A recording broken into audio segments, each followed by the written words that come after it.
Hello, hello, hello. Happy Sunday afternoon. How is everyone doing?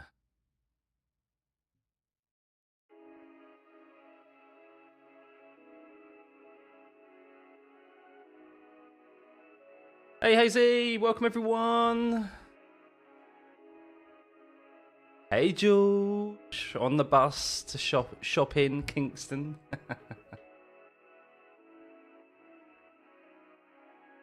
Hey, Mark and yeah, welcome everyone. Hope you're doing well. Hope you've had a good Sunday wherever you are in the world. Some of you it's morning, some of you it's afternoon, some of you it's evening, approaching Monday morning even. But yes, we have a Monaco Grand Prix between now and then. An interesting one, hopefully. So, tune in for 3 days straight, Emily. Good to hear. On the hour. Elizabeth, on the hour. At 2 o'clock. I misspelled signs, did I? Oh, yeah. You guys know what I meant. You knew what I meant in the poll. You're voting Leclerc. Yes, I think a lot of people will be thinking Leclerc for obvious reasons, because pole position at Monaco is more important than any other circuit on the calendar for obvious reasons. But yeah, I think because a lot of people also want him to win as well, even if you're...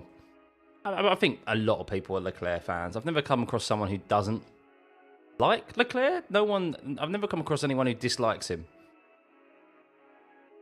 So... Hey James, good to see you, mate. Welcome, welcome. Charles Wynn's going to go skydiving.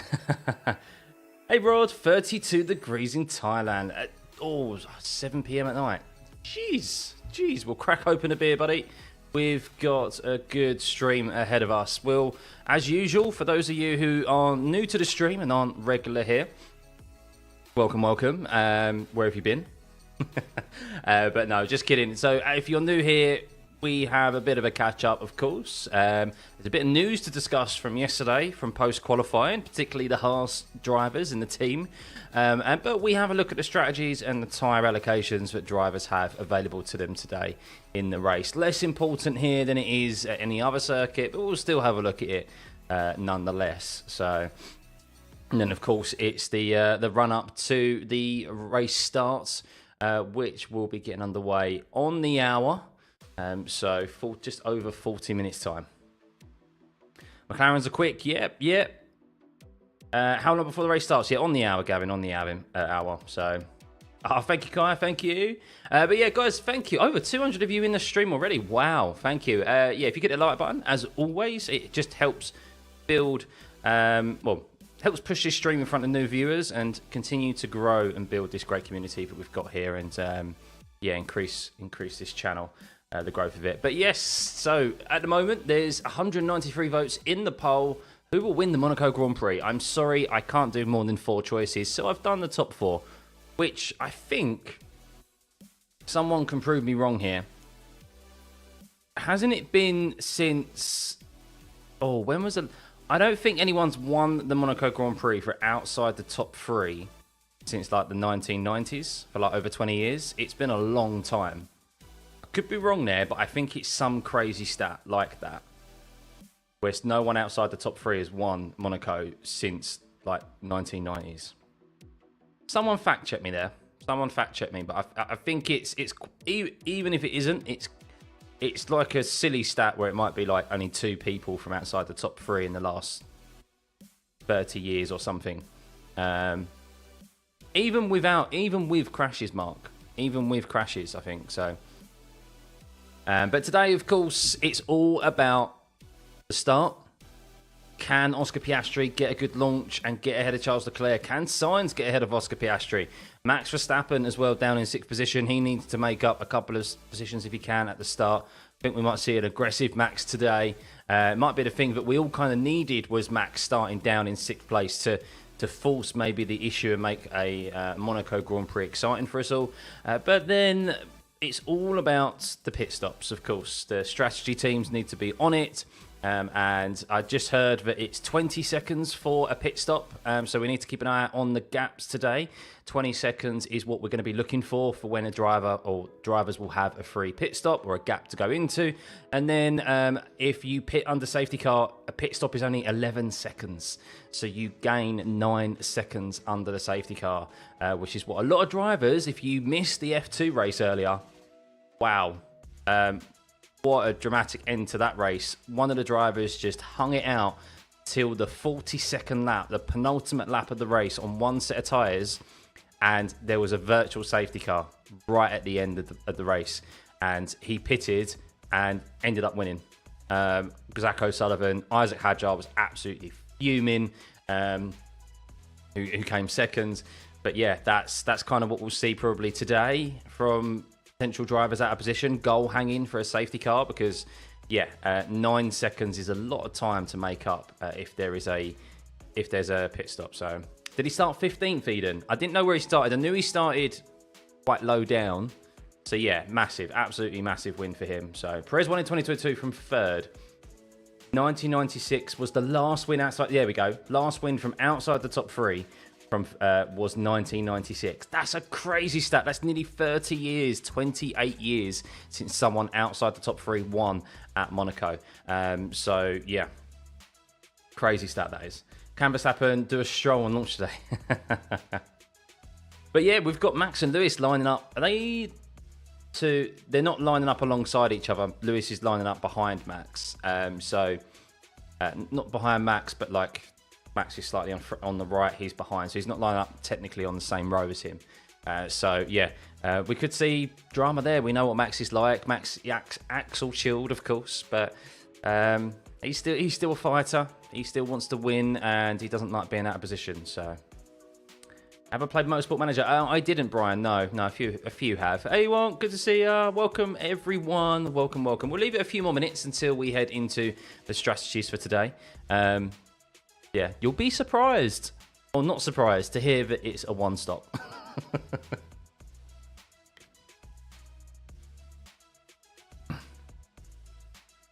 Leclerc might win. Yeah, of course. I think he's in, no pun intended, he's literally in pole position. So, yeah, he's got the best opportunity. It's in his hands, isn't it, in the day? It's in his hands. But Oscar Piastri is no slouch. Now, it's a real shame that the cars are so big. Watching that F2 race earlier, there was some good overtakes because of the size of the cars. We're not going to see those sort of overtakes that we get in F1, but yeah. Do I think Lewis has an advantage? No. Doesn't really have an advantage over him. 1996 was when Damon lost the win. This is a Leclerc family, yeah. Norris time, I think Max will crash. I think we will see a safety car. I think we will. I think just because of the nature of this circuit and because of how big it is, someone's going to lose a front wing somewhere. Someone's going to go for a lunge.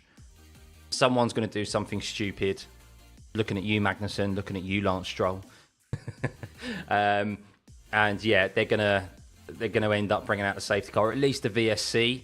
A VSC has the same effect. The VSC has the same effect as the safety car around Monaco, where you'll be able to gain 9 seconds on the other drivers because they're going obviously to a delta, and they're going slow around circuit. So yeah, I do expect to see some, maybe even a red flag, because do you know the size of these cars, especially in the last couple of corners at Rasgas? Someone gets stuck there. There's nowhere for anyone to go, so a manoeuvre. No, race starts on the hour, on the hour. And Sal, anyone who's asking, on the hour. Did you need anything while I'm out? No, not at the moment, George. I think I'm good. If there's anything you see, just, yeah, take a picture of it or something. Maybe get it online. Wouldn't be surprised if Bottas crashes front. Yeah, well, the stake F1 cars are super slow here this weekend. They might as well not even be turning up. But let's talk about who's going to be starting behind those stake F1 cars. Because if you missed the news after qualifying yesterday, Haas F1 fouled a test in regards to the size of the gap in their rear flap on the basically the DRS flap on their rear wing. The gap was too large, and supposedly it was a breakdown in communication from the design team, not informing the mechanics to set it up to a certain range. It used to be that the test of that gap used to be only conducted through the middle of the rear wing, and it's now done throughout.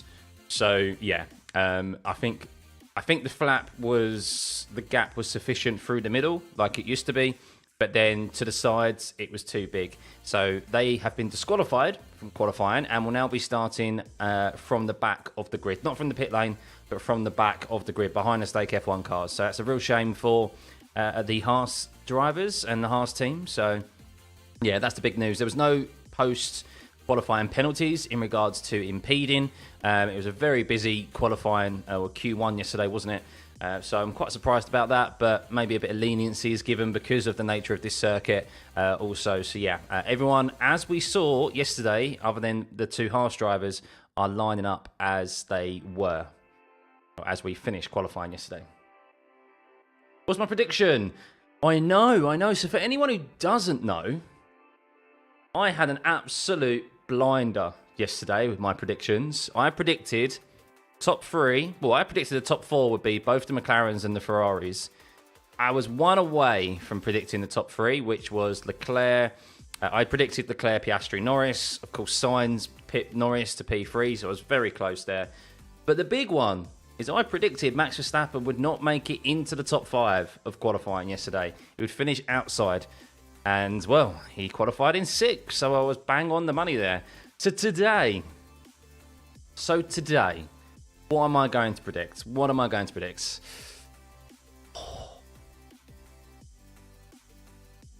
And it really pains me to say this. It really does pain me to say it, and I'm sorry beforehand. I'm really sorry beforehand. I've just got a sneaky feeling Oscar Piastri is going to win this race today. I hope I'm wrong.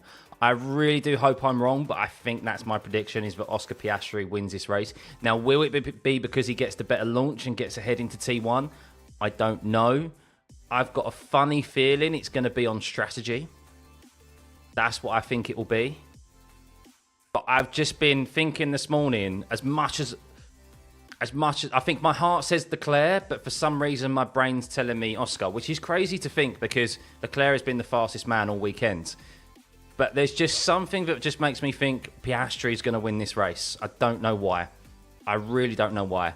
But yeah, I mean, I do want to see Leclerc win this race today because I think it'd be a great story.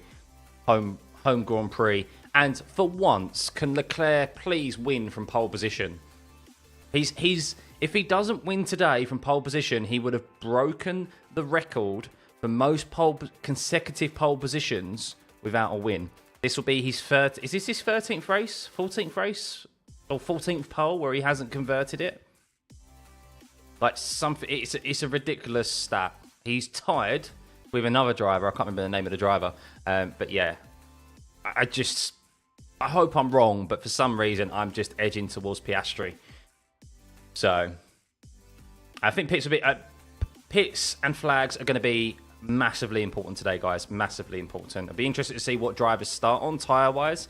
Normally it's a medium to soft, medium to hard.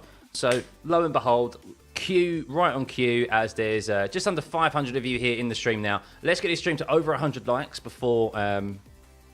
if we can get this stream to over 100 likes, that'd be great. Let's have a look at the strategies for today. Not really too much to talk about, but we'll have a look regardless. So let's have a look.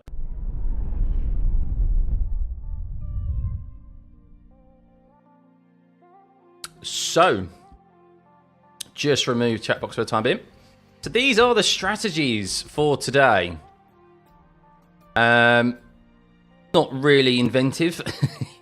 Shock horror. It's a one stopper. So a medium to hard compound or a hard to medium. What we may see, those who are out of position, we might see those start on the hard compound tyre and go very long to try and goal hang for a safety car, like we saw in the the F2 race earlier. We may see some brave people start on the softs, but I don't think so. I don't think there's any forecast of rain. It looks like it's very sunny there in Monaco. We have, of course, seen rain in the past really come over quickly, but I don't think there's anything forecast, so it will be a dry race.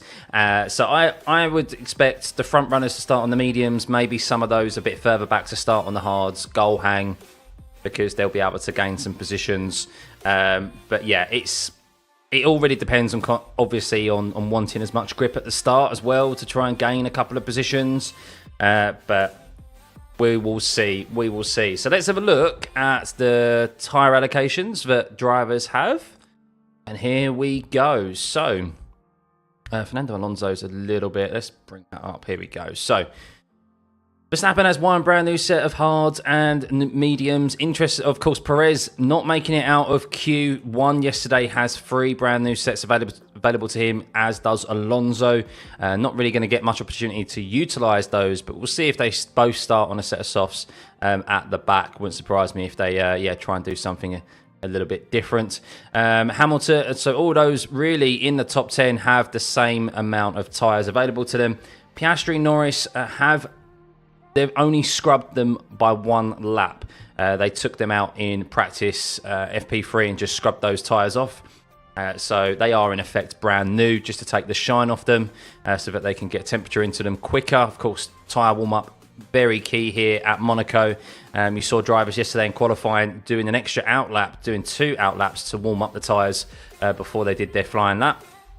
But that's about it. Not really much to be desired here in regards, if I'm honest with you. Everyone's going to be kind of going for the same strategy. It's all going to be about how the strategy teams, though, on the pit wall, when they bring in those cars, trying to get some clean air. 20 seconds is the magic gap we want to keep an eye out on today, because that is the pit stop lost time in the that we'll see today. And of course, if there's a safety car, it's 9 seconds less. So those guys up front will be looking for obviously the 20 seconds. It's keen to pit and not come out behind drivers and not get held up. You want clean air. So it's going to be interesting to see who's going to pull the trigger first out of those top drivers, because I've got a feeling it's going to be very close between the top 4. I don't think George Russell's going to be a slouch either. So yeah, we'll see. But that's about it, really. Not much else to discuss. I wish there was, but there isn't in regards to strategy. We just have to see how it plays out in the race.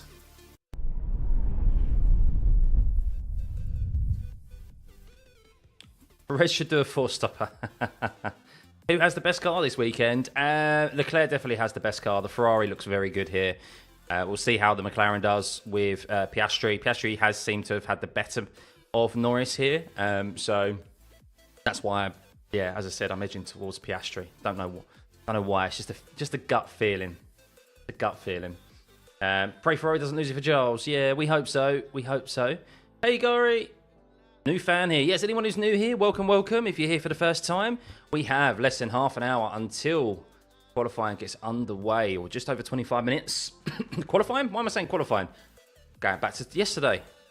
The race. You're not tuning in for qualifying. You're tuning in for the Monaco Grand Prix race, which is not long to go. Over 100 likes in the stream already. Thank you very much. 600 of you here in the stream. We're just waiting for the live data to go active so that I can actually change scene with the view that you're all familiar with. We'll do that soon. But yeah, not really much else kind of to discuss at the moment, really. Who do you guys think is going to win? The poll suggests, of course. I'll tell you what. No, let's not say who's going to win, because I think the poll speaks for that. Over 600 votes, 73% of you overwhelmingly for Charles Leclerc. Where do we think Max Verstappen is going to end up today? Out of position, in P6, in a car that looks quite twitchy. Are we going to see Max? Are we going to see a masterclass from Max today, where people have been saying it's so difficult to overtake? Is he going to actually force the issue and prove us wrong? And we're all going to sit here and go, why? He can overtake. Why can't anyone else? Or is he going to cause some carnage? You watching the BTC? Oh, nice. Love the McLaren livery. Cool tribute to Senna. Yeah, it's just a shame that they didn't do it the week before, I think. P5, P4 max. Yeah, a P3. Bold call, bold call. I think he'll finish P... I've got another predict. I made that prediction yesterday, didn't I? I forgot about this prediction. Another bold prediction. I don't think Max is going to finish the race today. I don't know whether that be because of a crash, whether that be because of like frustration or a mechanical issue. Just got a sneaky feeling he's not going to finish today. We'll see. We'll see. Max retire, Rod. Yeah, that's kind of what I think. If we say Monaco is all about skill and car, mostly about skill, then is it okay to say that Leclerc is the best on the grid right now? No, because obviously every circuit is unique to itself. So Leclerc's always gone very well around here. Leclerc is like a single lap specialist, isn't he? So he's always like this circuit where there's so much emphasis on qualifying is where he shines through. Obviously his skills shine through over others. But yeah, no, look, we've got a long race ahead of us. Let's see what happens. Charles DNF crash with Lance. With Lance? Could win 1200 if Max ends in the top 3. Oh, wow, that's a nice little bet there.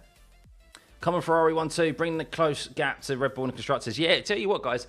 So today, as we said, if Max Verstappen doesn't win today, if Max Verstappen doesn't finish today, he will, and Charles wins, let's say he wins and he gets maximum points, he will be 22 points behind Max Verstappen. Now, of course, that's a big if. That's a big if, isn't it? But that's how close this championship could be after today. Which, who would have thought that after like the first 5 races or the start to the season that we had? We was all resigned and accepting our fate that it was going to be another dominant Red Bull season. But at the moment, it's definitely not shaping out like that. Right. Let's have a look. I'm just setting up live data. Live timing's gone live, so I'm just having a look at investigations tracker as well. Gosh, got everything. Here we go.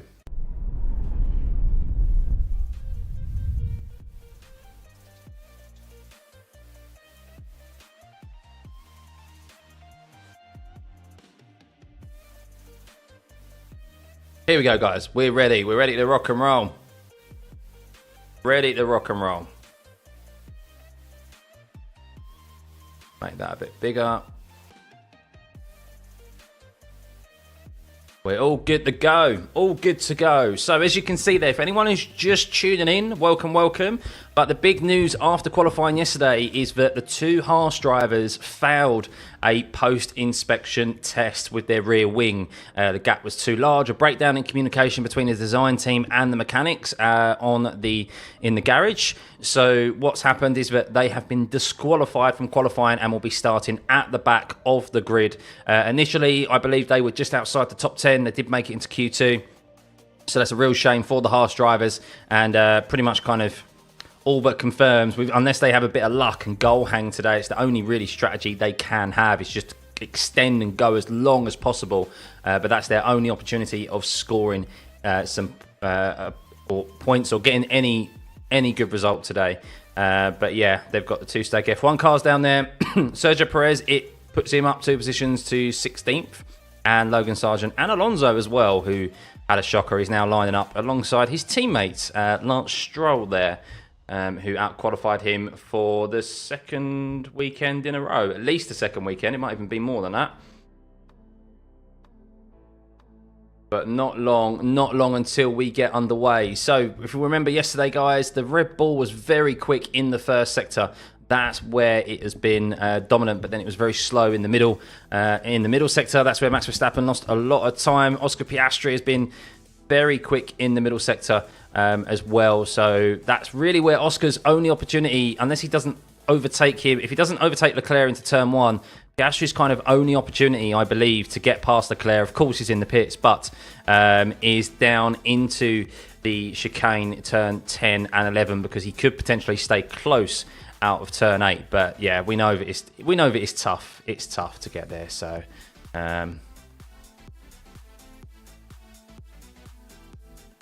watch Stroll take out Alonso. imagine. But hello to anyone over on Twitch as well. If you're watching on Twitch, we are live over there. So not entirely sure how many viewers on Twitch right now, but if you are watching, welcome.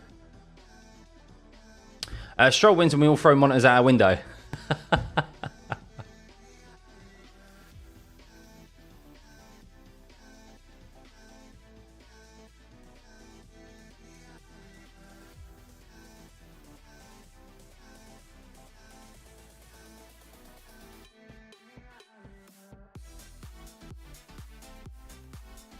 The rookie win the race.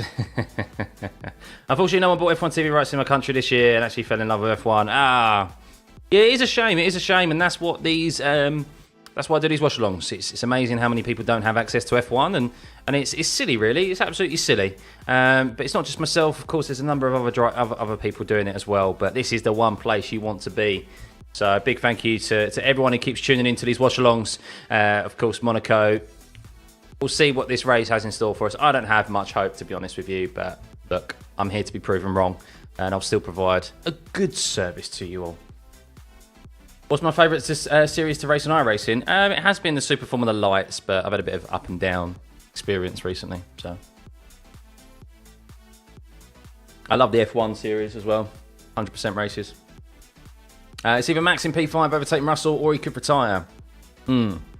So Yuki today as well. So Lewis Hamilton, there was an interesting discussion. There was a lot floating around with Lewis Hamilton yesterday with some comments he made post-race or post-qualifying about how he always accepts he's going to be 2 tenths off of George Russell in qualifying when he goes from FP3 to qualifying. Lots of people insinuating that there's like shenanigans going on behind the scenes at Mercedes. But for me, I don't think there's any shenanigans. I think it's quite obvious that it's them prioritising a driver, George Russell, who is staying at the team next year, whereas Lewis Hamilton is leaving. So there's always going to be that preferential treatment to George Russell. And there's also a number of reasons why Lewis lost that time to George in Q3 yesterday. He was most of the time throughout qualifying quicker than him. But that last lap, when it came to it, he was quicker. George dug deep and had a very good first sector. But yeah, it's natural that a team is going to start prioritising and gearing towards supporting George, or the driver who's staying, than the driver who's leaving, regardless of if you're a 7-time world champion, regardless of how long you've been there. Like, with respect, Lewis, I'm a Lewis fan, but he's made that decision himself to leave. And of course, it got leaked early, but that's what you have to deal with. So, thanks, Bevo. Am I Ten Hag out? I keep him. I'm a West Ham fan, so keep him. It will only benefit West Ham if Ten Hag stays. A track here, Philippines, is still in construction. Don't know why people hate Lewis Hamilton. I remember the majority of people fell in love with sport. Yeah, look, it's people hate drivers who are successful. So it's just kind of how it's always gone on in history. So who's taking Hamilton's spot next year? We still don't know. They're definitely gearing up Kimi Antonelli. I think they're putting a lot of time and effort into his development, comparing lap times with George Russell at Silverstone in the W13 and Mick Schumacher as well, apparently. So I think they're going to go for a junior driver. I think we could see Kimi Antonelli next year. I don't think they're going down the Carlos Sainz route for a year. So I think they'll put Kimi in next year. And I think it's then up to George to keep his seat. I think it's then up to George to see if he can retain his seat. And it sounds crazy, to retain his seat for 2026. Because I think they're eyeing up Max Verstappen. And I think 2026 we'll see Mercedes driver lineup of Kimi Antonelli and Max Verstappen. Bold call, but I just got a feeling. So you can't vote on Max here. Yeah, well, Max is it's Monaco. He's starting P6. No one since 1996 has won the Monaco Grand Prix from outside the top 3. That's 28 years since someone last won the Monaco Grand Prix from outside the top 3. So, yeah, as good as Max is, he's not going to win today unless there is an absolute shock, horror of a crash, or some serious luck.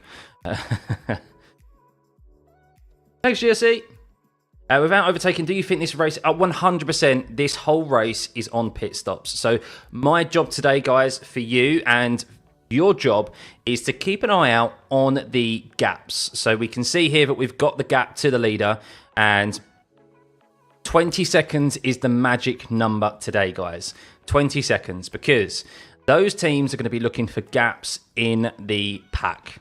That's for sure. They want to come out into clean air. They do not want to come out behind another driver who's slower on used tyres. It's very difficult to overtake. Frozen James, thank you for the prime sub on Twitch. I apologise if I do miss any alerts. I do kind of have them turned off because of the nature of all the subscriptions and stuff that come through. But yeah, thank you, and thank you to anyone viewing on Twitch. But 20 seconds is the magic number we need to keep an eye out on. That is the pit loss time in the pit lane. Of course, if there is a safety car, it's a big bonus, and that's what a lot of drivers are going to be goal hanging for today, because they will save 9 seconds out on track by pitting under a safety car or a virtual safety car, which is highly likely with the size of these cars, with debris. We've seen... Obviously, people make lunges and drivers end up in the wall. We could see a red flag today. So, yeah, most of this race is going to be won or lost in the pits or at the first corner. So, even if Leclerc misses out in first place and gets beaten to first place into the first corner by Piastri, his race isn't over by any means. He needs to obviously hope his strategy team and his pit will do the business. So... 1906 was the one, Panis one, when most people crashed out or retired, I think. Yeah, I don't remember. I was 5 years old. I wouldn't even been 5 years old. I would have been like 4.5. So, yeah. I think Max will win if some serious crash happens. I don't think so today. No, I just don't think so. Looking a little bit further down the field, let's have a look. We've obviously discussed a lot about kind of the top 6. Let's have a look a little bit further down the field. Yuki Tsunoda and Alex Albon have a great opportunity of solidifying some points today. Yuki, of course, in P8, up 5 positions on his teammate Ricciardo in 12th. A great qualifying from him once again. Of course, his main objective is to beat his teammate Daniel Ricciardo at the moment, which he's doing. Alex Albon just doing wonderful things in Monaco with that Williams in P9 there. A great drive from him yesterday in qualifying, and from Gasly as well. Gasly starting 1 position ahead of his teammate Ocon is a bit of a shame, because he clearly outperformed Ocon yesterday and was quick. Just when it came to that last qualifying session, couldn't get a lap together. So he'll be a bit disappointed starting in 10th position. But the Alpines definitely seem to be on the up, that's for sure. But yeah, I've got a feeling there's going to be maybe some shenanigans from Perez. Are we going to see Divey Perez again, like we saw a few times last year, where he's out of position and he just goes for moves because he's frustrated? We could see Perez, of all people, bring out a safety car or a virtual safety car. So, yeah. But not long until this race gets underway, guys. Just over 10 minutes. We will get the tyre blankets come off of the cars soon as well to find out what tyres these drivers are starting on. Be interested to see who goes for the medium, who goes for the hard. We're definitely going to see a lot of goal hanging with this dry circuit. 0% chance of rain there, as you can see at the bottom of your screen. So, yeah, it's going to be an interesting one. Remember the 2018 Monaco Grand Prix? High chance of safety car. There isn't a 100% chance as a safety car, though. Sorry, if you saw Sky last week in Imola, you'll know what I mean. Why still no Hamilton name inside your poll? Because he's starting 7th place. As we have already mentioned, I will repeat it for one last time. no one has won the Monaco Grand Prix. It's been 28 years. 1996 was the last time someone won the Monaco Grand Prix from outside the top 3. So that's why I haven't included Max Verstappen or Lewis Hamilton in this poll. I picked Norris because maybe he gets a good start. I don't know. But, yeah. It's clearly indicated that Charles Leclerc is your favourite. Over 1,100 votes in this poll, and 71% of you are saying Charles Leclerc will win. Yeah. My brain says Leclerc. No, sorry, my heart says Leclerc.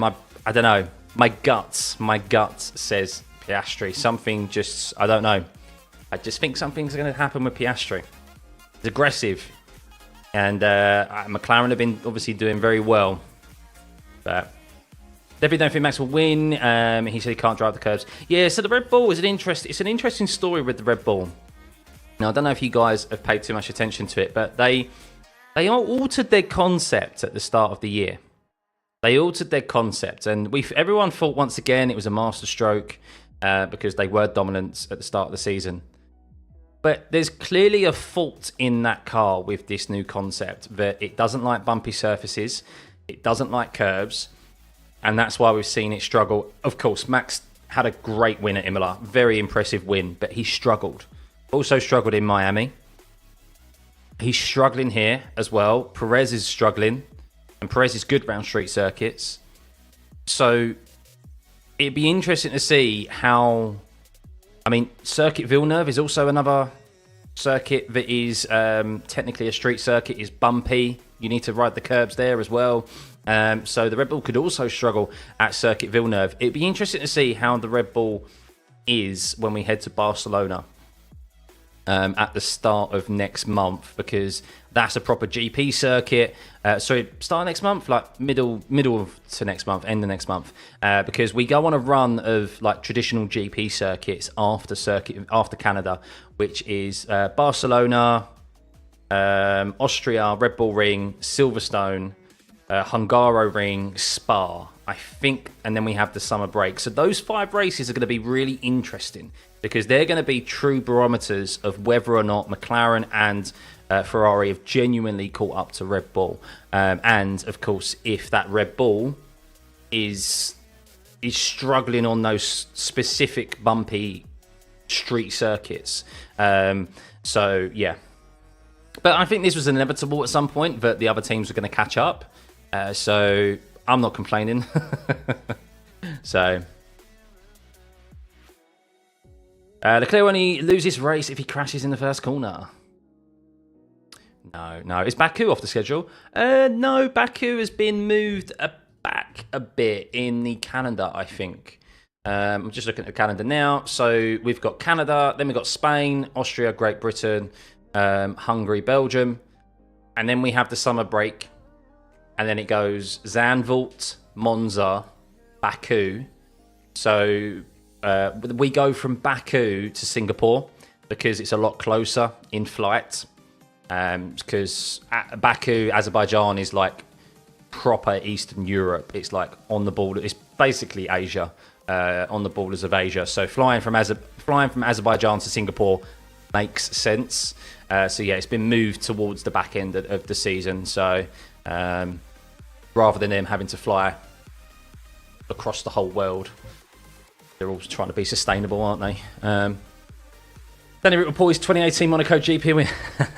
Why is Haas bottom? Yes, if you're just tuning in, guys, Haas got a post-qualification penalty yesterday, a disqualification from qualifying because their rear wing of their car, the rear wing flap, so the wing that opens for DRS, was too big. The gap was too big. There was a breakdown in communication between the design team. They failed to inform the mechanics in regards to setting up that rear wing, because the tests used to be conducted and only measure the gap through the middle of the wing, the center point, but now it's done throughout. It's done at from end to end. So yeah, they screwed up, and they're now starting at the back of the grid behind the Stake F1 cars. So Hulkenberg and Magnussen are going to have a lot of fun today looking at the rear wings of those very slow Stake F1 cars. It could be those drivers at the back who actually bring out a safety car because of frustration We're going to see a lot of frustration today. Alonso's out of position. Perez is out of position. Of course, the Haases are out of position as well. They made it into Q2. So Verstappen's out of position. So there's a number of drivers I can see maybe forcing the issue today and bringing out a virtual safety car which will make things interesting. They should do Asia, including Middle East, Europe, and the last part in the Americas. Yeah, maybe. I think they kind of want to spread it across the year, though, don't they? The thing is with the F1 calendar is that tracks, promoters pay a premium for their track being at a certain part of the year. So, of course, Abu Dhabi pays for the luxury of being the last race of the season. Bahrain pays the luxury of being the first race of the season as well. Vegas, of course, is F1 promoting it, so they want it to be the second last race. So yeah, money talks, unfortunately, in that regards. Hey Kevin! But yeah, welcome everyone. If you're just tuning in, we've got 2,000 of you in the stream just before this race starts. The most amount of people in this stream before a race watch along ever. So a big thank you to you all. If you could hit that like button and get this stream to over 1,000 likes already, that would be amazing. And today, can we get to 24,000 subscribers? That figure in the top right-hand corner of your screen is the YouTube subscriber count. Twitch, not yet on there, as I've only just started streaming again on Twitch. But hello to everyone who's watching on Twitch as well. But yes, today, whoa, here we go. We're only minutes away. I was about to say, we're only minutes away from the formation lap. And we can see here tyre allocations for drivers. And the Mercedes, interestingly, both of them going onto the hard compound tyre as well as Verstappen. We can see there that Ocon is on the hard compound, so split strategy for the Alpines down in 10th and 11th for Gasly and Ocon. With Ocon on the hards, we can see that Stroll and Alonso, Sargent, Perez and Bottas starting on the hard compound tyre, and also a split strategy for the Stake F1 team and the Haas team. So as expected, those guys on the hard compound tyre are goal hanging.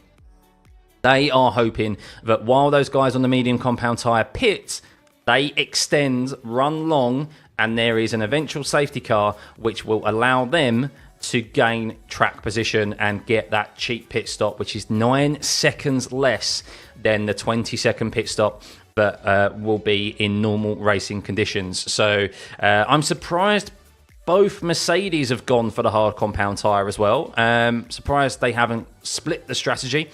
But yeah, they're out of position. Those sort of drivers, they're not going to get ahead of... The only way really for the Mercedes to gain positions on the top four is through pit stops and by running long. So yes, only a couple of minutes away now, guys. Less than 2 minutes until the formation lap gets underway for this 2024 Monaco Grand Prix. Morning, James from Denver. 2,500 people here now. Yes, creeping in. The stream already has over 10,000 individual views. So big thank you. John from Twitch, thank you for the follow as well. As I said, if I do miss any notifications throughout this stream, I do apologise. Of course, just doing my job in trying to provide the commentary to you all. But I do expect that there'll be a bit more of a lull, bit more of an opportunity to catch up with the chat throughout this race because, well, yeah, it is the Monaco Grand Prix. See no advantage to starting on hard and risking your start, particularly in the top 10. I guess the only thing is that they've just got to try and do something different. It is the risky run, of course it is, but the thing is that they've got to try something different because it's their only way of gaining any positions. I suppose the thing is that the Mercedes and the Red Bull are not looking behind; they're looking ahead, which is the right attitude to have from those teams. So yeah, we'll see. But it does leave them vulnerable to the likes of Yuki in particular on the softer compound mediums. So here we go, guys. Here we go. Formation lap is underway. We are only moments away from the Monaco Grand Prix getting underway. Can Charles Leclerc win his first race at Monaco? His home circuit. Here we go. Big thank you to everyone tuning in. If you can hit that like button and get this stream to over 1,000 likes, it would be much appreciated. And continue to hit that subscribe button if you haven't. And also, if you're on Twitch, please hit the follow button as well. We'll be continuing these watch-alongs and other streams with sim racing content as well. But here we go. Not long to go. Is it going to be Charles Leclerc's day? Is he going to break that curse? Not just the Monaco curse, but the pole position curse. If he doesn't win from pole position today, he will have the unfortunate record of the most consecutive pole positions without winning a race. That will be 14, I believe, or 13. So, yes, he needs to win today to not have that unfortunate record. But he has been the man to beat this whole weekend. Fastest in FP2 and FP3, and, of course, now on pole position. Oscar, though, we know that he's aggressive and he will be one. He's done well here in the past in the Junior Formula Series. Let's see how he does in that very quick McLaren. But we have Leclerc in P1, Piastri P2, Sainz in P3, Lando in P4, Russell in P5, and no Red Bull in the top 5 with Max Verstappen down there in P6, starting on a hard compound tyre, trying to go long and bank for that goal hang for that safety car. But so are the Mercedes. Lewis Hamilton also starting on the hard compound in 7th. We have Yuki Tsunoda in 8th position. Alex Albon doing a tremendous job yesterday in qualifying, dragging a Williams into Q3 in 9th. Gasly in 10th with his teammate Ocon in 11th, who was starting on the hard compound. So split strategy there from the Alpines. Daniel Ricciardo in P12. He'll be hoping for a good start here to try and close up the gap to his teammates. Lance Stroll and Alonso starting on the hard compound tyres in 13th and 14th. Those two Aston Martins, you would say, definitely out of position. Logan Sargent in 15th and Perez in 16th. Bottas at 17th. Zhou 18th. And then we can see there the split strategy from the two Haas at the bottom of your screen. They had a post-qualification penalty, and that means they were disqualified from qualifying yesterday. So they are now starting from the back of the grid. But we are only moments away from this Monaco Grand Prix. We know how important the start is here at this race. Can Charles Leclerc hold on and hold off Oscar Piastri down into Turn 1? Can Sainz help his teammate down into Turn 1 and make Piastri get ahead of Piastri? That would be ideal for the Ferrari drivers. But of course, Piastri won't be looking alongside him. He'll be looking straight ahead at Leclerc, wanting to get into Turn 1 first. So here we go, guys. It is going to be lights on, moments away from this Monaco Grand Prix starts. It is lights on and it's go. We head down into the first corner and Charles Leclerc seems to have got ahead of Oscar Piastri. It's quite a short start here in F1. They approach that first corner very quickly and Charles Leclerc, job number 1 done, has got ahead and maintained that position into Turn 1. And surprisingly, everyone, barring Zhou, Magnussen, and Bottas, and Ricciardo. And there's incidents. Oh no, that's just... And there is an incident. It looks like Sergio Perez has made contact, and we have a yellow flag already at the first lap. Carlos Sainz is off at Casino Corner. We've got Sainz, Hulkenberg, Perez, and Guan Yu Zhou already going very slow. This is a chaotic start to this race. This no doubt will be a safety car, but what has happened to Carlos Sainz? That is the worst thing for Charles Leclerc, as Oscar Piastri is all over the back of him as they head down into the chicane for the first time. It seems to be that it's green as Sainz has got away, but there's yellow flags being thrown everywhere at the moment, and it's a red flag. We have a red flag as Charles Leclerc holds off Oscar Piastri down into the chicane there. Important for him, but unfortunately he's lost his rear gunner, his support in Carlos Sainz. Not entirely sure what's happened, but Sergio Perez's weekend has gone from worse to worse as he is out of this race. I'm just watching the start on replay here, so we can see that there was a great start there from the top 4. They all slotted in. Max Verstappen did initially lose a position to Hamilton, but then swooped round the outside as Hamilton couldn't keep hold of the position. But then as we head up into the casino section, Carlos Sainz, what happened to him? Locked up, had an issue, and Oh, Sainz has got a puncture. Sainz has got a puncture. And that's why he had to take avoiding action and just pulled off to the side. Haven't seen the incident between Perez and Magnussen yet. But unfortunately, Sainz has gained a puncture. Not quite sure who from. It would be most likely from one of the McLaren drivers. Even maybe Lando's tagged him from behind. But I'll tell you what, Piastri was putting serious pressure on Leclerc as they headed down into the chicane there. The TV coverage was so focused on Piastri and Piastri and Leclerc, but we haven't even seen the incident yet of the Perez and Hulkenberg. So just looking at this, guys, just waiting for coverage. Oh, Perez's car is in absolute pieces. He's got no wheels left. Oh my God, it is absolute carnage up there. Absolute carnage. Oh my God, Perez's car has lost 3 wheels. Oh my God, Perez's car is in pieces. It's literally just the shell of the car. What the hell has happened there? Both Haas cars are out. So we've lost both Haas cars. I think that's both Haases. Yeah, both Haases are out. So... But Perez's car is... Oh my God. What has happened to Perez's car?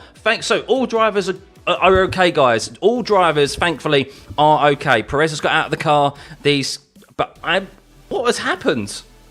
They haven't shown a replay.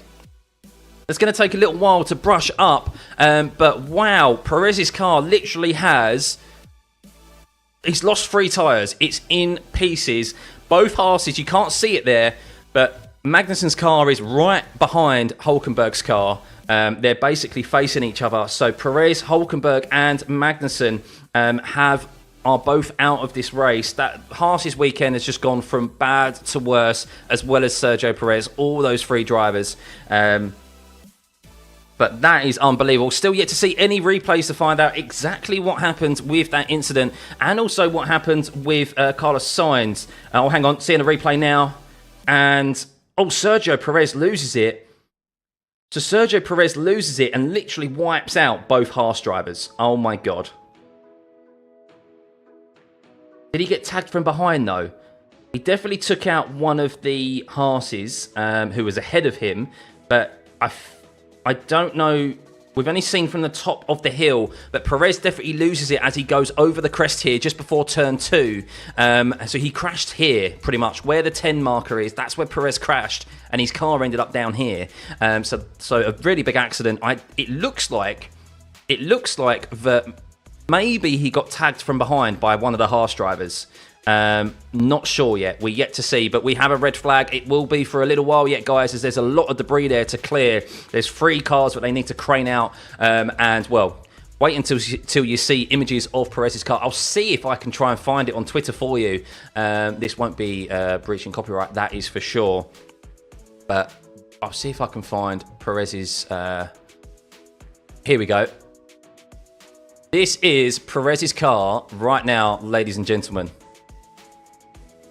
That is the current state of his car. If you do not have images, that is unbelievable, the state of that car.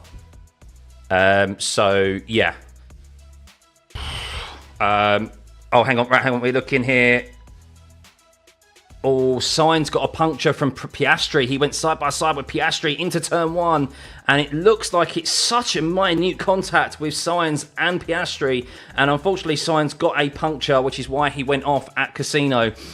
So, yeah, Sainz down in P16 now, unfortunately. But just watch it. Hamilton got up ahead of Verstappen. Hamilton got such a good start that he actually got held up by his teammate, which allowed Verstappen to regain the position. But we're watching the crash now. Oh, Perez gets taken out by one of the Haas drivers. Who was that? There was no room for him. He was side by side. The 2 Haases were side by side. There was no room on the outside. And Perez literally just gets tagged from behind. Not entirely sure which Haas driver that is. But that is horrendous driving, really, from the Haas driver. What do we reckon? Hulkenberg or Magnussen? I think most people will probably put their odds on Magnussen. just looking at this puncture, this first lap incident with... Oh, he's got a puncture. Sainz has got a puncture from touching the floor of the McLaren. So a bit of wacky races there where Sainz has got a puncture from touching the floor of Piastri. But watching the start of Sergio Perez here, who made a good start. Apparently it's Magnussen. Apparently it's K-Mag. Is it K-Mag? Oh, he's going to be banned, isn't he? He's only got two. He's only got two more. He's only got 2 more points, isn't he? That's Magnussen's. Oh my god! I'll tell you what. That's a big old hit. Perez's car just flew, like, just tore to pieces. It is K-Mag's fault. Oh no. He's going to cop a race ban. He's definitely going to cop a race ban. Sorry, I haven't been catching up with I'm just watching all these replays, guys, and just trying to relay the information to you all. What does Magnussen think he's doing? What does he think he's doing? Hulkenberg's inches from getting past that incident. But what the hell is Magnussen doing? I'm genuinely angry. I'm genuinely angry at that. What does Magnussen think he's doing? Absolutely ridiculous. He deserves a ban. He deserves a ban just for that incident alone. Like, that's just idiotic. I don't have... Like, he's rubbing up against the wall sometime before he even touches Perez. How does he not think to lift? Right, so we actually got the onboard now of Kevin Magnussen. So I'm just watching this.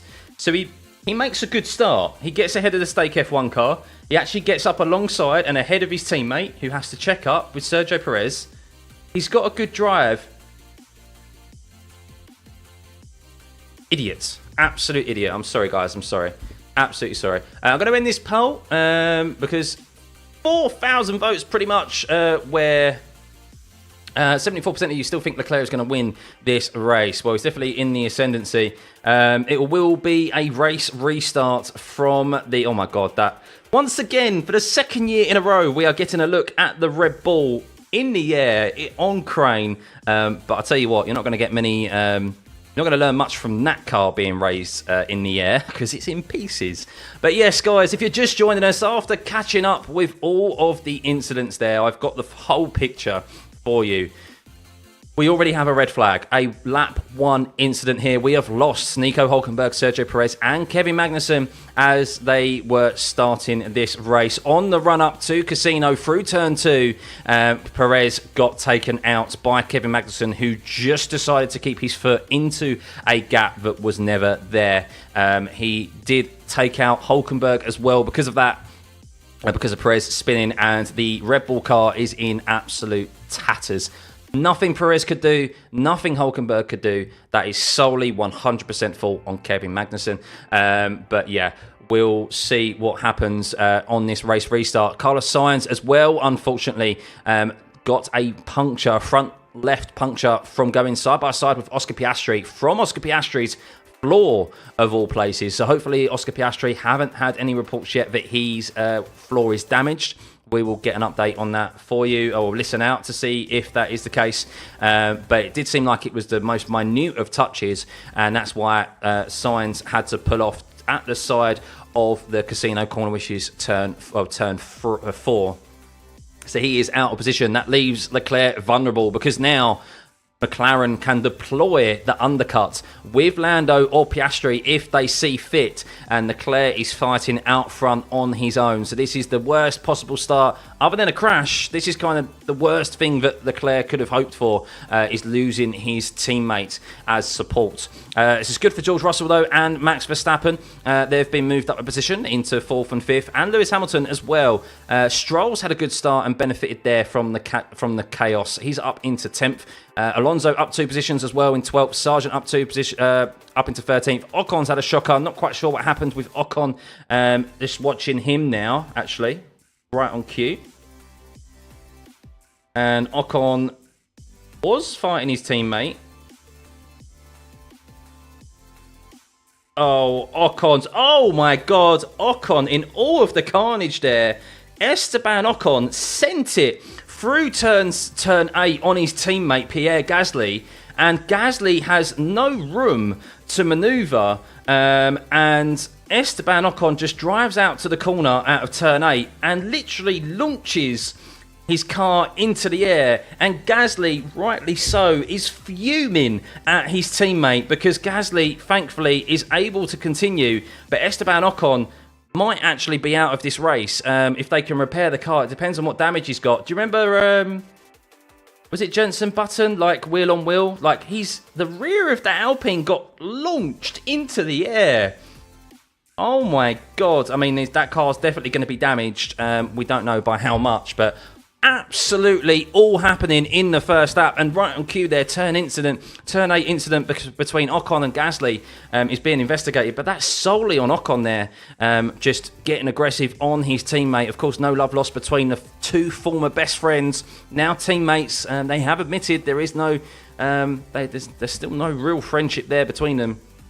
They're just doing their business. But wow, all happening, guys, all happening. I'm sorry I haven't read much of chat because it's just been absolutely chaotic, the start of this Monaco Grand Prix. We haven't even completed one lap. Haven't even completed one lap yet. Thank you for all the subscriptions coming in as well on YouTube. Thank you very much. Please, if we could get this streamed, can we get this streamed to 24,000 subscribers? That'd be amazing. And if you can get this stream to 1,000 likes, let's get this stream to 1,000 likes. 581 thus far, or 584. That'd be great. As there's 6,000 of you here in the stream. When it's a red flag ending, haven't had information of that yet. It looks like the barriers need a bit of seeing to. It's really, it's really. I mean, everyone's just in the garage waiting at the moment. It looks like they've cleared the debris, but I think the barriers need a bit of a seeing to, because that was a fair old whack that Perez received and got launched into up the hill there. Your eyes are not deceiving you, by the way, guys. Hamilton's car is absolutely fine. His marker is just out of position.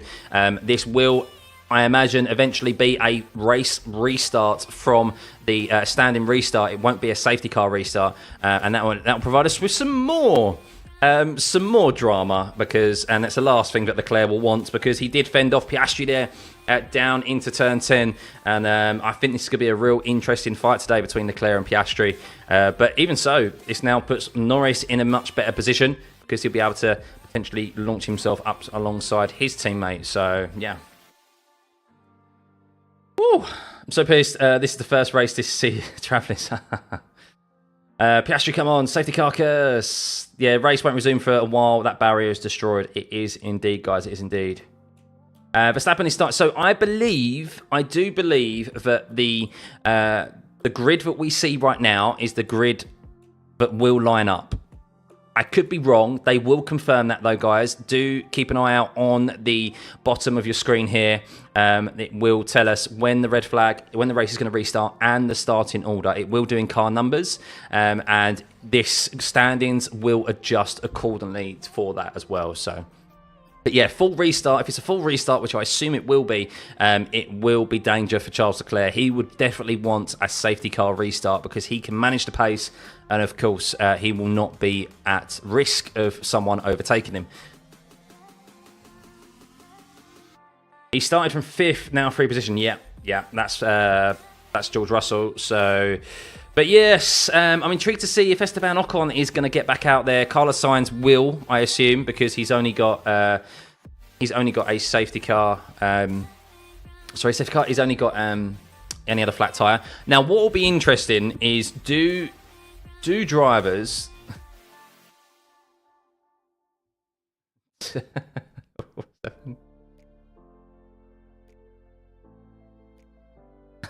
Sorry, I'm just watching something, reading something from WhatsApp.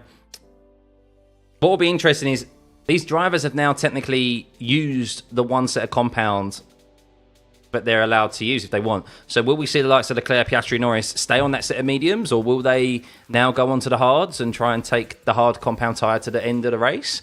I'm intrigued to see if anyone does. Does it like us Yuki Tsunoda or Magnussen, Albon, or do they technically not confirmed they've done one lap of racing and they actually have to stay on this set of tyres. We'll see. We'll see. K-Mag, I think he'll get a ban now. I think K-Mag will get a race ban. And Ollie Behrman will be back in for Circuit Villeneuve for Canada, I think. Yeah, I think he was only 2 penalty points away, so one more kind of racing incident. They're definitely going to see that as his fault, 100%. I don't see how you can't, so... but yeah, Perez, I mean, it wasn't Perez's fault, but that's the risk you run when you put yourself out of position. You're putting yourself around drivers who... in slower cars and, yeah, make silly decisions like that. So I think that's probably the nail in the coffin for Kevin Magnussen for next year. If anyone was thinking whether or not Magnussen will retain his seat for 2025, I think they'll be looking for an all-new driver lineup next year. Ollie Behrman is all but confirmed, I think, for that Haas seat, replacing Hulkenberg. But yeah, Magnussen's not going to be staying, is he? How can you keep him? Red flag immediately after start. All drivers will return to their initial positions as long as the full lap wasn't completed. Oh, really? So Sainz might benefit from this. So this could massively benefit Sainz, putting him back. If that is the rule, and they didn't do a full racing lap because technically they didn't, then Sainz will go back up to third place. Oh, the lucky boy, the lucky boy. The reason why it still says he's P16 is because it hasn't updated itself yet. We will get confirmation of that. It's car number 55, and that will update us the correct starting positions once this red flag ends. We still don't know when that restart is going to be yet. So I'll just have a check on Twitter and see if... I mean, this is pretty good in regards to how it updates, but I don't think there's an update yet on...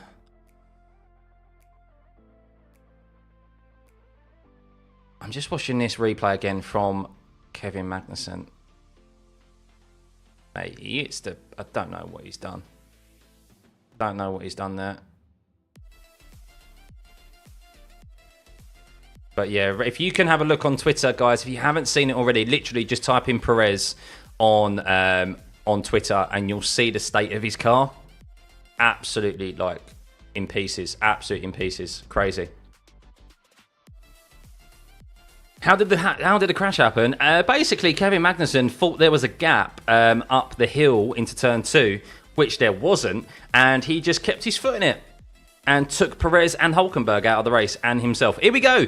Order for restart. So, oh, wow. Carlos Sainz, lucky boy, and lucky Charles Leclerc, because Carlos Sainz, car number 55 there, is going to be restarting in P3. So those will move back down. I don't know which number is which for each car, but yes, those who have gained, unfortunately, positions at the start, the likes of Stroll, Alonso, Sargent, Bottas, who gained extra positions at the start, unfortunately are now going to go back to where their initial starting position was. But the biggest beneficiary of this red flag is Carlos Sainz, who did initially get a puncture from the floor of Oscar Piastri by going side by side through turn 1. So he will go back to P3, and of course, under a red flag, drivers are allowed to change tyres for safety reasons. But I don't believe they will... Technically, they'll say one lap is done, but I'm not sure any drivers will change tyre compounds. I think they'll still keep the set of tyres that they're on and stick to their strategies. But yeah, massive, because they called out the red flag, which needed it. It definitely needed it. The track was blocked. The track was blocked. There was debris absolutely everywhere. So no, Sainz isn't out. So can hard tyres stay till the end? It's a tall order, Tan. It's a very tall order. I don't think so, but they can definitely go very long. They can go very long. What you'll see here at Monaco is that there'll be a phase of graining where the tyre starts to grain. You see that strip round the outside of the tyre. But then as you have to just bear through it, keep driving, and then eventually that graining stops and then the tyre comes back to you. So that's what we'll see. But yeah, there is a form of deck here, but it's very limited. But yeah, you will see drivers lose a bit of front end, and especially a bit of rear end through the middle sector. So yeah, those guys are on a hard compound tyre. They will be goal hanging for a safety car. That is their initial strategy. But the guys on the mediums, of course, they're in the ascendancy. They want to maintain track position at the start. Elias Leclerc, Piastri, Norris, most likely Sainz as well will be back on the mediums. Actually, did he have? I'm not sure if Sainz has any mediums left. Does he? Sainz is going to have to start on a set of hard compound tyres. Sainz only had one set of medium tyres available to him today. Doesn't have any used mediums, and because he got a puncture, he will have to start on the hard compound tyre. Oh dear, that's not what he wants.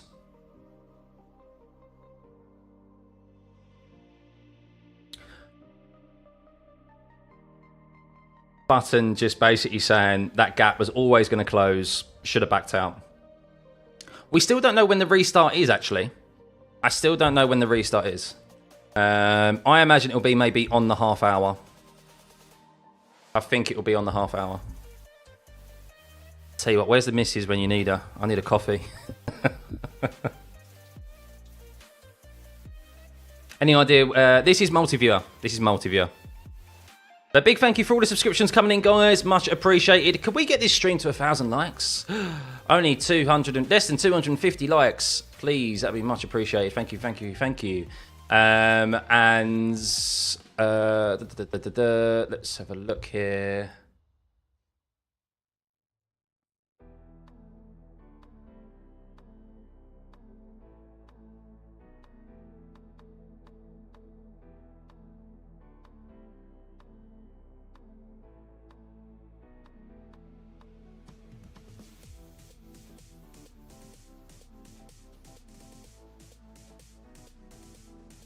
Sorry, just checking something. Just saying something.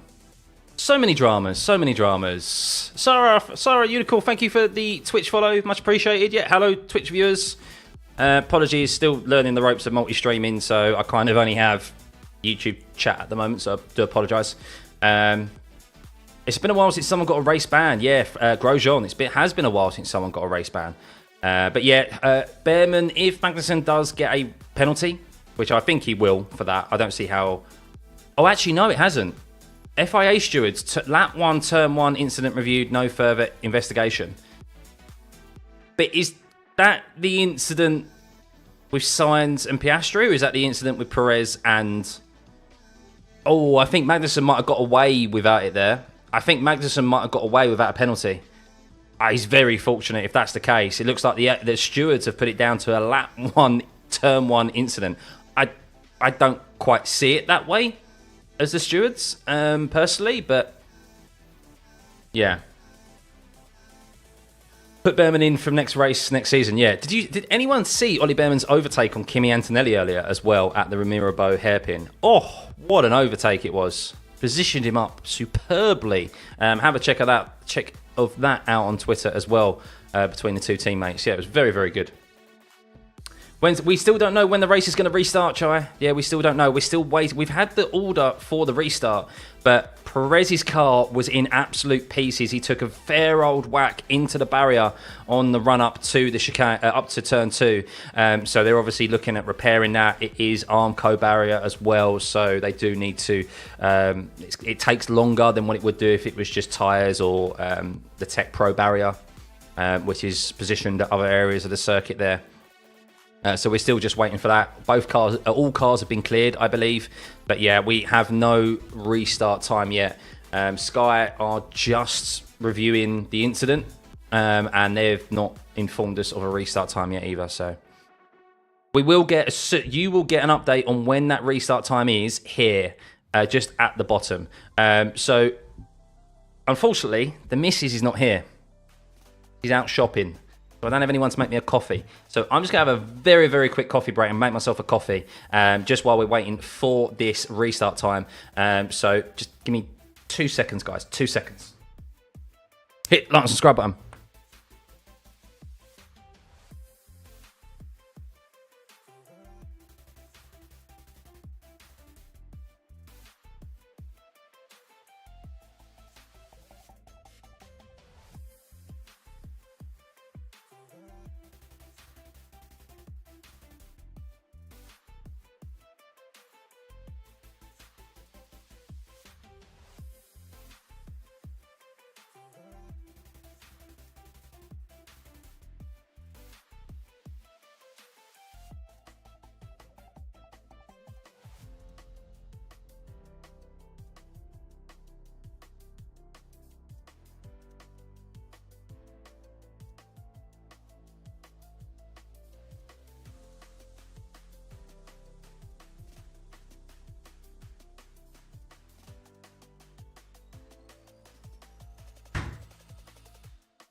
I changed my mind. I didn't have a coffee. I've got a rum and lemonade. Race will restart at 1:45.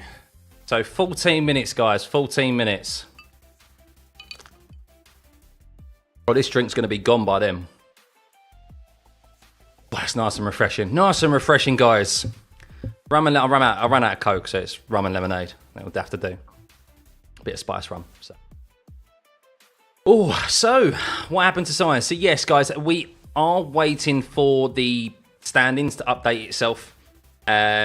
Signs will not be starting in 16th, but if you are just tuning in, let's have a little recap of the start, shall we?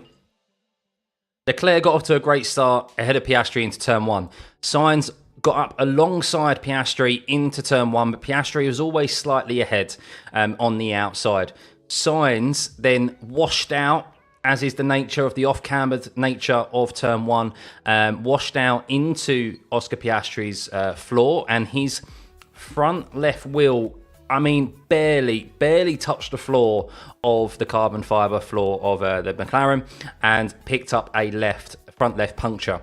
He had to pull off to the side at turn 4. But thankfully for him, there was a red flag that was brought out due to a massive incident between Kevin Magnussen taking out Sergio Perez, keeping his floor into an ever-closing gap up the run, up the hill in turn 2. And he took Perez out, sent him into a spin, and Hulkenberg, who was alongside Magnussen at this point, nearly gets past Sergio Perez, who's spinning out of control, but Perez tags Hulkenberg. So we lost the two harsh drivers who their day was already starting terribly for them after their disqualification in qualifying. Have lost both drivers, and we've lost Sergio Perez. So the race will restart at 1:45 or 15:44, so 44 minutes on the hour. And because not a single lap was completed, Carlos Sainz, the very lucky boy, and Charles Leclerc also, because he now has that support again of his teammate, whereas otherwise he'd be up against two McLarens in P2 and 3. Sainz will regain his starting position in P3. However, I do believe by looking at tyre allocations, Carlos Sainz does not have another set of medium tyres to put on. So he will have to start on the hard compound tyre, which means he will be vulnerable at the start to Lando Norris, who will have more grip. But if he can stay ahead, he can run a lot longer than those ahead of him and maybe go hang for a safety car himself, or just make himself a nuisance for those McLaren drivers and help support Leclerc in a different way. Why still people watching this? Because they love it. They love it. And you love me too. Please hit the like button, guys. Oh, we're nearly at 1,000 likes. Woo! Nearly there. Nearly there.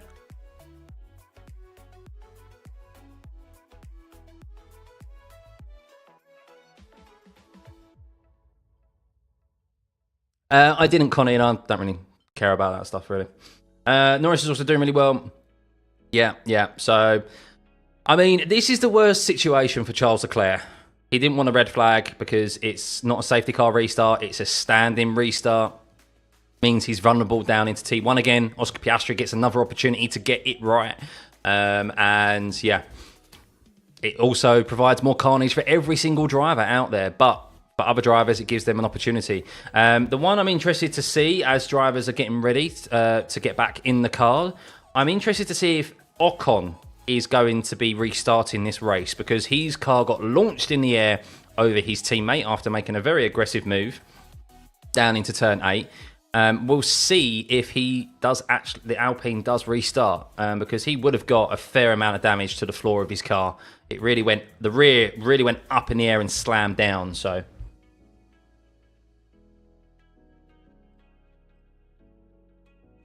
can I get a recap on what happened? Oh, I just recapped it.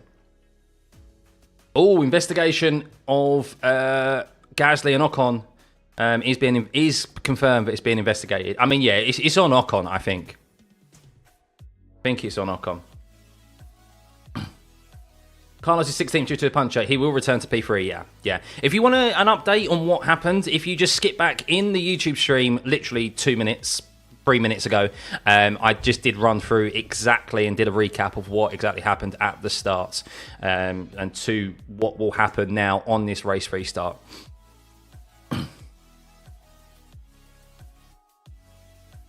Drivers are okay. All drivers are okay, thankfully. You wouldn't think it with the state of surgery. I genuinely haven't seen an F1 car. Track is clear. Track is clear. I genuinely haven't seen an F1 car in that disrepair in a long time. I think Grosjean's crash, where it was set on fire, I think that's the last time I saw an F1 car in that state. So, race is restarting in 8 minutes time. 8 minutes time, guys. The race is restarting. So if you are busting for a wee, if you've been holding it in, if you want to go make yourself a cup of tea, a cup of coffee, or crack open a beer, go. Now is the time to go and grab yourself one, because the race is due to restart in just over 5 minutes time. 44 minutes on the hour, wherever you are in the world. That is when the race will get restarted, or drivers will get back out there for their formation lap, where they will line up again for the second time for a standing restart.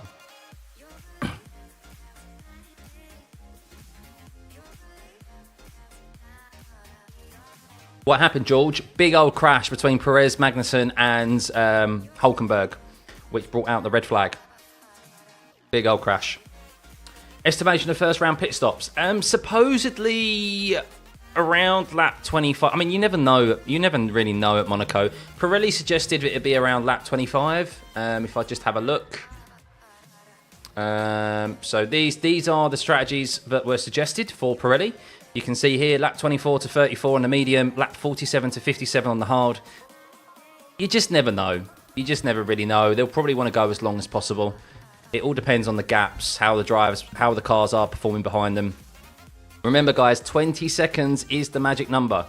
20 seconds. That is the magic pit stop number. And the gaps that we'll need to be keeping an eye out on throughout this race today.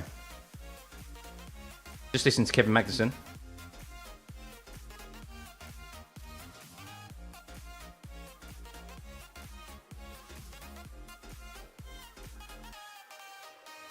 Oh, Kevin saying he's thinking Perez should have left the space. I need to see it again, but I'm pretty sure he was never alongside. I defended Kevin in Miami. He definitely deserved the space at Miami with Sargent, but I don't think he deserved the space there. So,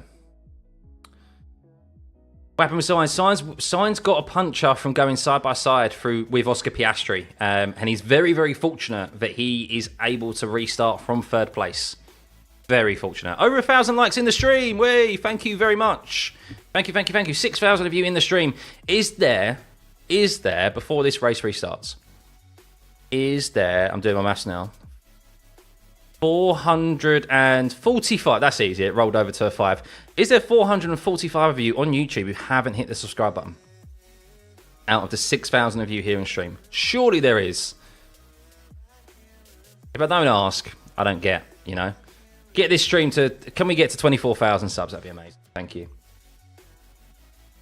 Be interested to see how many try and go distance on one tyre now. Yeah, that'll be intriguing. Well, I'm not actually sure. I'm not actually sure if they... Because they haven't completed officially a single lap of racing, I'm not sure they're allowed to... I'm not sure if they're allowed to do that. I could be wrong, but we'll see. I can't believe I'm not on your shorts all the blade time.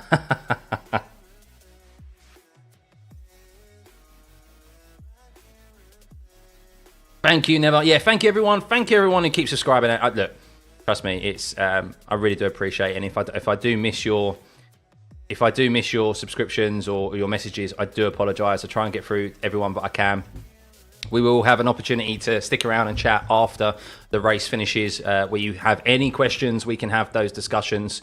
Of course, throughout this race, I'm going to try and provide you an alternative commentary and keep you up to date with the gaps and the strategy today. So, trying to fit down this rum and lemonade before the race starts. 4 minutes, guys. Less than 4 minutes. Less than 4 minutes is when the race will restart. That once they go back out there, don't worry. The track map and the driver standings will update to the official race restart. So don't worry, guys. Don't worry. I do agree with that, Pedge. Yep, I do agree with that. However, we're stuck with it at the moment. I agree the cars are too big. I don't think we should get rid of Monaco, actually. But the cars... The F2 series earlier showed what racing can be had here at Monaco if the cars are slightly smaller. So, yeah, that's what we kind of need to head back towards. 2026 regs, they are slightly reducing the length and the width of the new cars.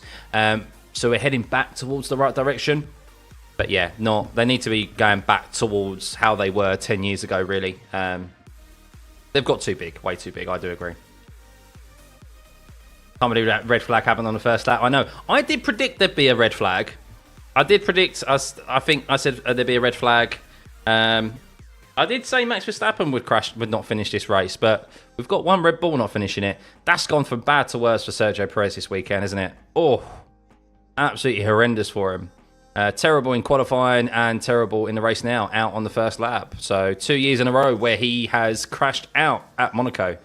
So who do I think will most likely win Monaco? So I did say Piastri at the start. There's some reason, my gut feeling is Piastri, but I do want Leclerc to win. I do. I think it'd be a great story, and I think he deserves it. I think he deserves it. So he's been fastest in FP2, 3, and qualifying. He does deserve it, but it's just something that just makes me think Piastri and McLaren are going to get it done. I don't know, but I do want Leclerc to win. Silly question. There are no silly questions. The reason I can't show the race, Lee, is because it's copyright. I would get done for copyright infringement.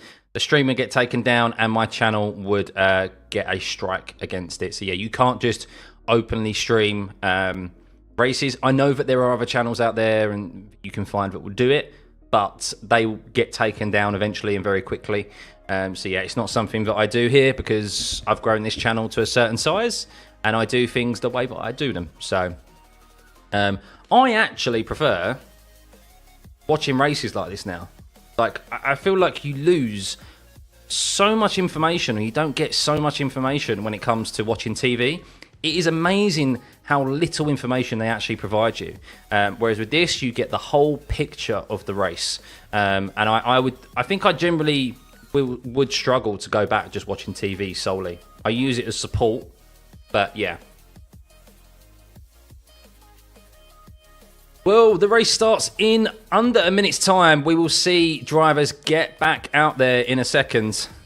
And they will be back in their cars, heading back out. They need to get in their cars now, don't they? Because they're less than a minute away from going out. There we go. All cars may now overtake the safety car. Well, they're in the pit lane at the moment, so...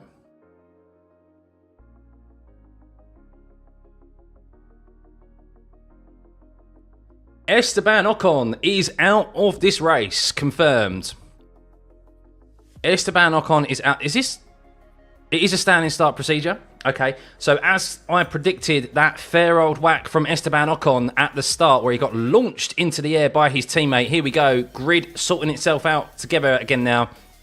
Moments away from this Monaco Grand Prix getting back underway. But we have lost 4 drivers from this race very early on. Not even one lap completed yet. And that is the 2 Haas's of Hülkenberg Magnussen, the Red Bull of Sergio Perez, and an Alpine in the form of Esteban Ocon. Sorry, I did see the super chat come through. Would you say Max has a chance of winning? No. No. So for those of you who are just joining, I did mention it a few times pre-race, in our pre-race chat, that no one from outside the top 3 has won a race at Monaco since 1996. That's 28 years ago that it took someone from outside the top 3 to win a race. So as talented as Max is, I don't see him winning this race today, unless there is some very, very big fortune. Okay, right, hang on. Let me finish this. We need to chat. We need to chat. We need to chat. Because drivers have changed their tyre compounds. Drivers have changed their tyre compounds. So, just listening, hang on.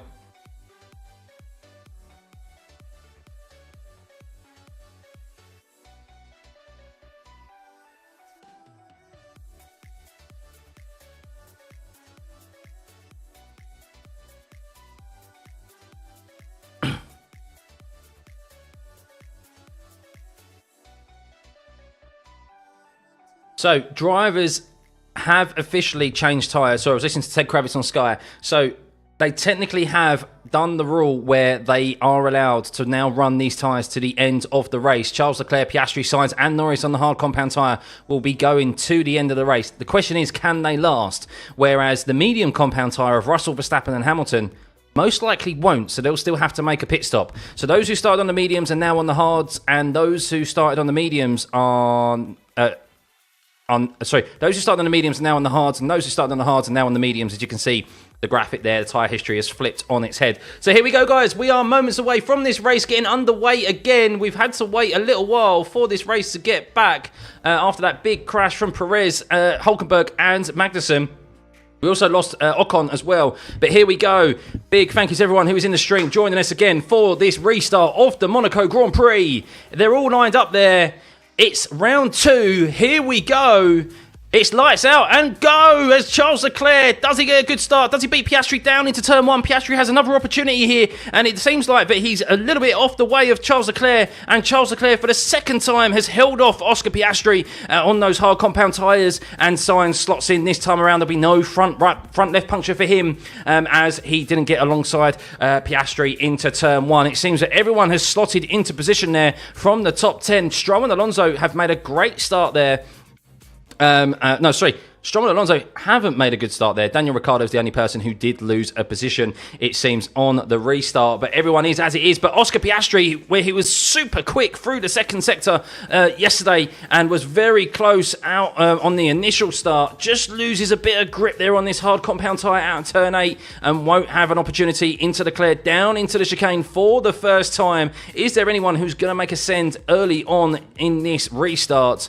No. But remember, we're going to be going very, very long on these hard compound tyres. The question for those drivers, the top 4 in particular, the Ferraris and McLarens, will be, can they take this hard compound tyre to the end of the race? Where the Mercedes and the Red Bull of Verstappen are on the medium compound tyre.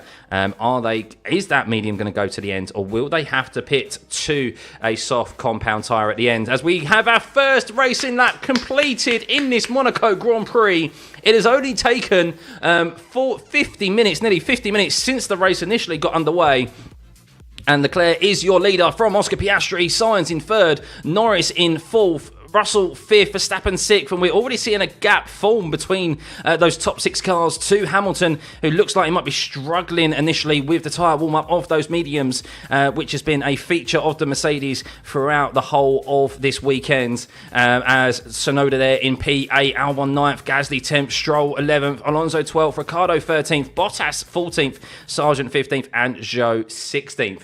But let's see if Piastri, looks like Leclerc's just putting out a bit of a gap on Piastri here as they head down into turn 10. It seems like that Sainz is the one who's in the ascendancy on Piastri rather than the other way round, as Sainz is under 3 tenths or around 3 tenths back from Piastri, whereas Piastri is losing a bit of ground to Leclerc. Of course, DRS isn't essential here. Only one DRS zone down the start-finish straight. It's very short here in these F1 cars, so it isn't as effective as it is at other circuits. But Carlos Sainz does look like, at the moment, in the early stages of this restart, but he may have a look at Piastri in the coming laps down into turn 10, and that would be ideal for Charles Leclerc because he'll have his support, his teammate, his rear gunner in support directly behind him to help him win this home Grand Prix of his. But it's a good start for Leclerc at the moment, as Piastri did look like to recover there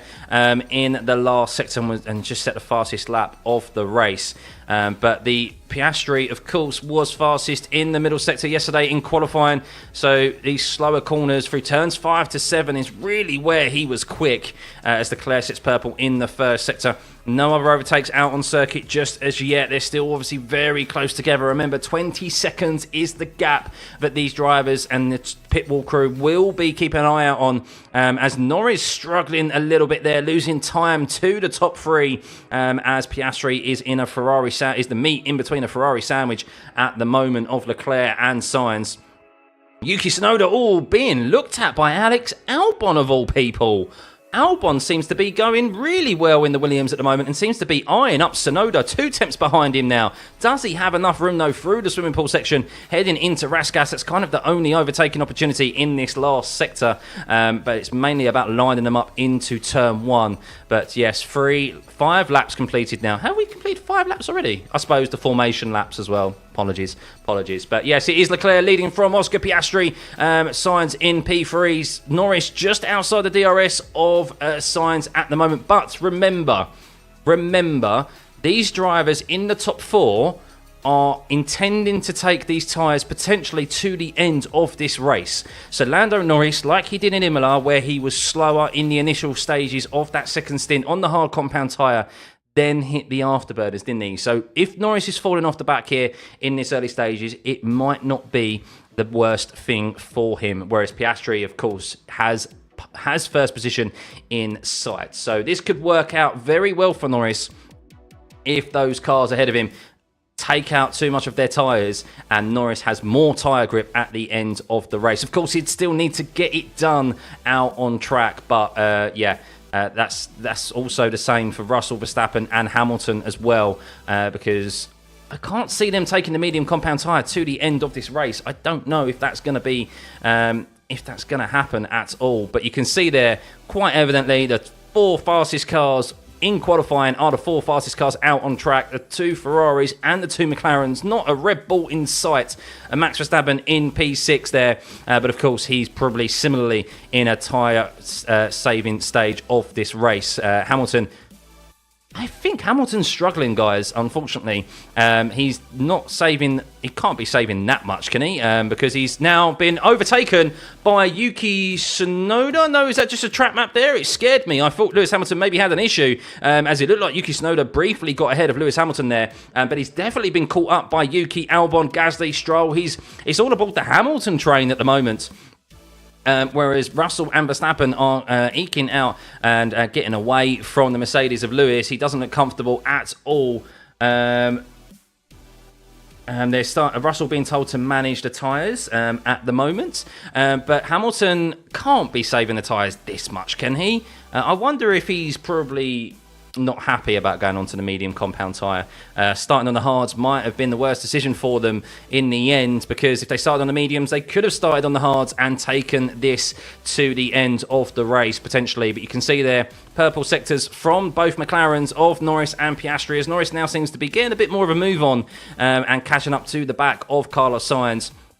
Piastri can't really get closer than half a second at the moment to Charles Leclerc, who seems to be quite comfortable. You can see there he's actually pulled out ahead of the DRS of Piastri, but we do know it's not essential here this weekend at Monaco. But fastest lap for Oscar Piastri, and Fernando nearly takes that back off of him, but Sainz had a very slow lap there. Norris slightly outside of the DRS, just looking at the timings and the sector times here. And there's a second time, well, doesn't really matter, guys. Ocon's been given a 10-second time penalty and he's out of the race. I mean, what's the point? So, seems a bit of a moot point, really, a moot penalty there. But haven't heard anything on the radio from Lewis Hamilton, but you can see on TV, it's really interesting to see. Hang on. So Piastri did pick up very slight damage. McLaren's engineer is reporting to him from that tap from Carlos Sainz that gave him the puncture in the first initial start. But it does seem to be Piastri is doing well, and the balance of the car seems to be okay here at Monaco. So not as performance sapping as it would be at any other circuit. But yeah, big thank you to everyone who is tuning into this stream. We have 9 10,000, just under 10,000 of you here in this stream. That's definitely a PB for this Monaco Grand Prix. So a big thank you, everyone. If you haven't hit the subscribe button yet, please do, and get that ticker in the top right hand of your screen to 24,000. It'd be much appreciated. And hit the like button. Let's get to 2,000 likes, shall we? But yes, you can see here that Norris, I think, is definitely tyre saving at the moment. Sainz, after a poor last lap, did get a move on there with a 20.2. But Sainz, I still think Sainz looks more like to overtake Leclerc in this race than Piastri does on Leclerc. But it's really going to be about the tyre fall off. Of course, they're going to be looking to take 78 laps. Is a fair old way to take this this hard compound tyre. I think this race is going to get very, very interesting at the ends here. Especially, I mean, Norris is just comfortably trudging along. He's like, I'm not getting involved. I'm going to sit back away from the dirty air, and I'm just going to manage these tyres. I've got enough in hand to Russell, Verstappen and Hamilton behind, who are on the mediums, and I'm just going to eke my tyres out. And there's a potential here at the end of the race where Leclerc, Piastri and Sainz literally have no grip. There is very, very potentially that could be the case. So interesting. How's it going, Destiny? It was an eventful start to the race. Of course, we're seeing a kind of a typical Monaco Grand Prix at the moment playing out in front of you. But those drivers on the hard compound tyre will not be pitting again. They'll be looking to take this to the end of the race. So this is that's really where it's going to get interesting. Norris could be very well positioned here. I know he's in 4th place and overtaking is hard at Monaco. But of course, if something happens with those drivers where they literally cannot grip out of the corners whatsoever, with the graining that will occur at some point throughout this race, Norris could just be like, yeah, thank you, I'll breeze past you and overtake you down into turn 10 or turn 1. But you can see there, Russell, Verstappen and Hamilton, who are on the medium compound tyres there, are starting to fall back a little bit into the grasp of the train of Yuki Tsunoda, Alex Albon there. But interestingly, let's keep an eye on that gap. Remember, the pit stop's 20 seconds. But I don't know if anyone's going to make a pit stop here unless the medium compound runners. I don't see how they're going to take these tyres to the end of the race. It's a very tall order for Russell, Verstappen and Hamilton to do so. Hamilton is very much just in tyre saving mode, I think. He's like, I'm going to make it to the end of this race no matter how slow I have to go, because it is going to be so essential for him to do that. If they pit, then they're just not...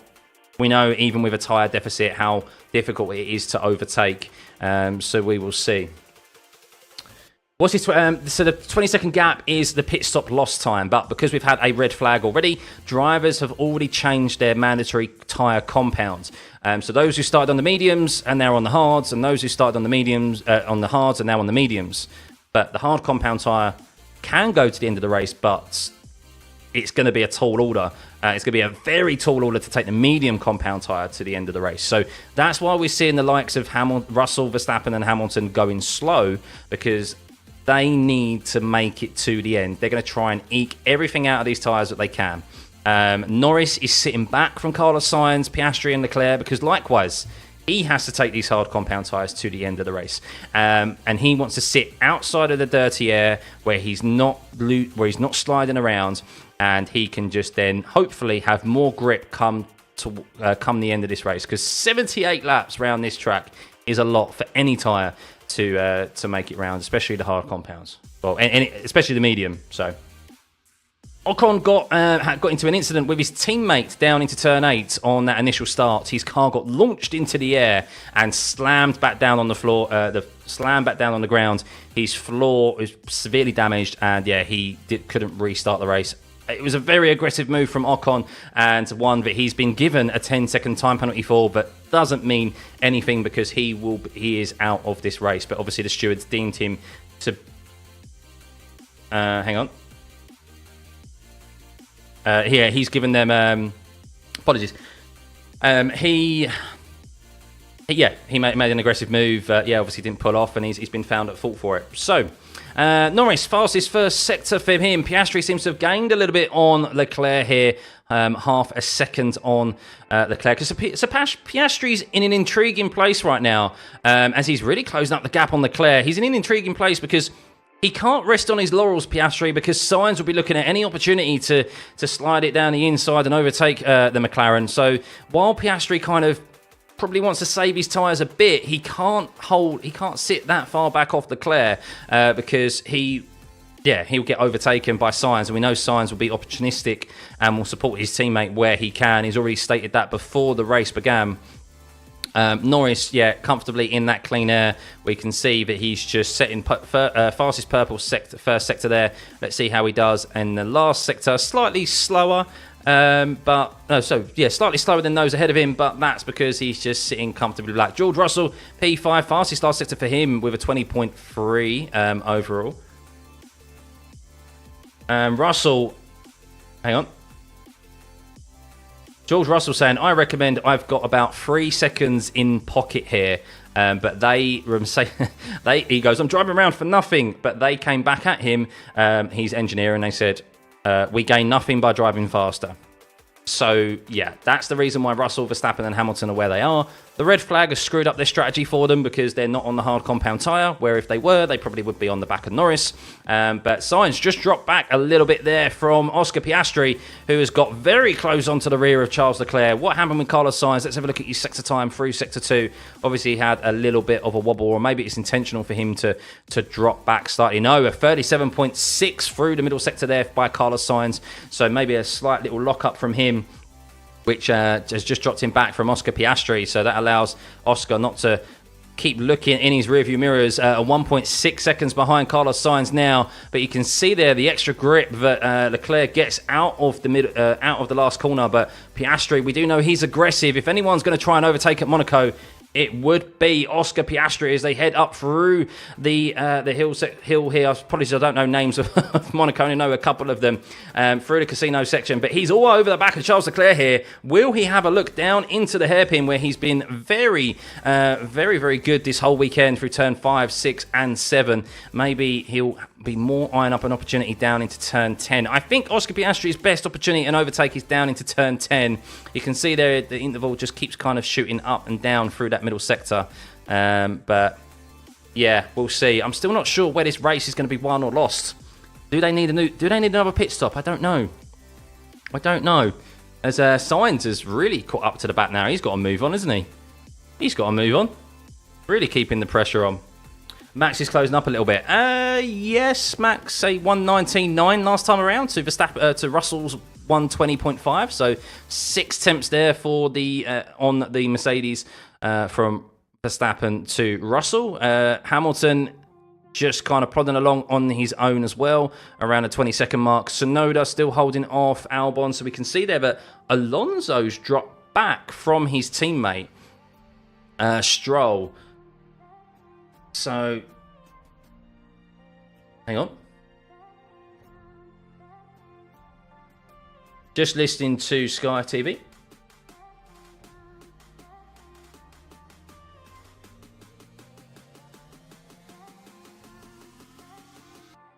Yeah, so Leclerc's pulling away from Russell. They're building up potentially a free pit stop. So they're still predicting that there will be a pit stop at some point, but it means that they'll have to go onto the soft compound tyre. So we could see at the end of this race, we could see drivers all on the soft compound. They only had one set of hards and one set of mediums available to them throughout this race. That's why, of course, we've seen the Russell, Verstappen and Hamilton on the medium now, not on the hard compound. They used them throughout the race weekend in practice. But we can see here that the gap from George to Leclerc at the moment is 11.5 seconds. So, yeah, if he gets over 20 seconds, he would have got a free pit stop. But who's going to pull the trigger first? This is the question. Who will pull the trigger first? Because do they take track position is king here at Monaco. So does Leclerc try and eke these tyres out to the end of the race, which they're allowed to do by the rules because they've already used another set of compounds they've already adhered to the 2 compound rule? Or do they take an extra pit stop, which would, of course, then leave them vulnerable to other drivers on soft compound at the end, and they probably would make up seconds per lap. But catching is one thing, overtaking is another, of course, at Monaco. So we'll see. So Bottas, the first driver to pit. So this is interesting. Bottas. So he was at the back of, well, he was behind Sargent, wasn't he? Or just ahead of Sargent. I can't remember where he was. So Bottas is going to come out now. What's he going to come out onto?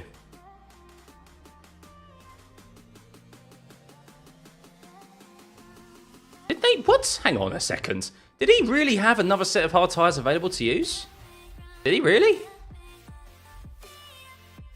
Is he technically allowed to use another set of tyres? I'm so confused with this tyre rule right now because Pirelli are indicating that he only had one set of hard compounds available to him. So unless that's the set he used earlier, which he's actually allowed to put back on. So does the two tyre compound rule still... Does the two compound tyre rule still count? I'm so confused right now because that's indicating... The tyre allocation indicated that he had no used hard compounds to use. Old hards. Yes, but... Oh, I don't know. Yeah, but it didn't indicate that he had hards, unless the graphic's wrong. Unless the graphic is wrong. But regardless, let's see in clean air how much time that Stake F1 car can make up. Because Bottas has already set purple in the middle sector. So let's see if he could do the undercut here on those drivers that he was fighting, which was Alonso. He was in that pack of Alonso, Ricciardo, Sargent and Zhou.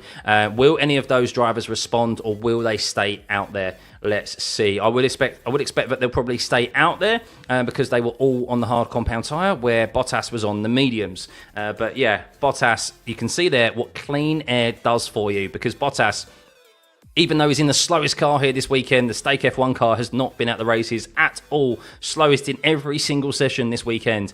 He has just set purple in Sector 2 and Sector 3 and Sector 1 because he has a brand new set of tyres. Well, technically used tyres or whatever, but he's got clean air. That is the big difference. So if he can catch up to the back of Ricciardo, Sargent and Zhou, which he most likely will do, he will be technically a pit stop ahead of them if they do decide to pit again.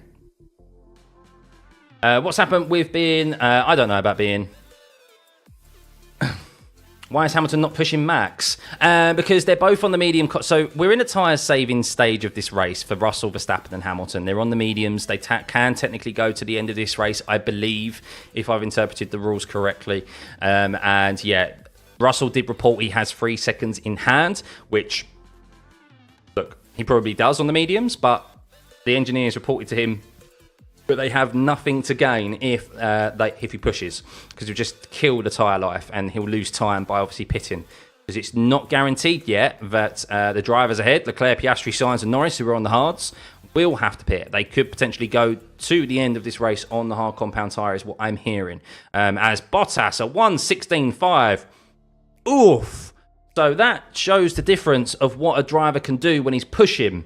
When he's pushing in clean air, and just shows you how much these drivers are tyre saving at the moment, with the Leclerc, Piastri, Sainz and Norris all doing low 20s.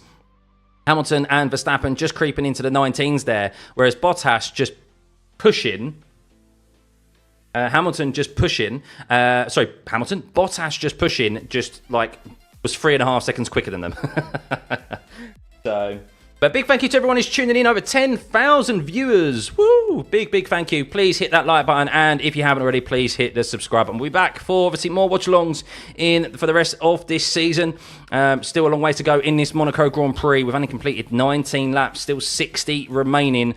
Anything can happen. This race, as we knew beforehand, was going to be decided on strategy rather than outright pace alone. Unfortunately, the red flag has kind of ruined things, I think, in regards to strategy, because these drivers could be taking these tyres to the end. I still like the position Norris is in. This is a very smart drive from him at the moment, sitting back outside of the dirty air, just comfortably managing his tyres, obviously around a circuit where we know it's very difficult to overtake. He could have a lot of tyre come the end of this race, whereas those in front might pit, he might stay out because he's managed the tyres, or he might just have that much of a tyre advantage that he can overtake those ahead and do the impossible, which is an overtake at Monaco. So I'll be surprised if Oscar pulls a ballsy move. Yes, now's not the time to pull a ballsy move unless Leclerc makes a mistake. So the only thing he can kind of do with Leclerc is maybe stay in his rearview mirrors and force the issue. Good lap time from Leclerc last time around, an 18.8. And then, yes, but the top 4, how good is it to see 2 McLarens and two Ferraris in the top 4, guys, even if it is Monaco?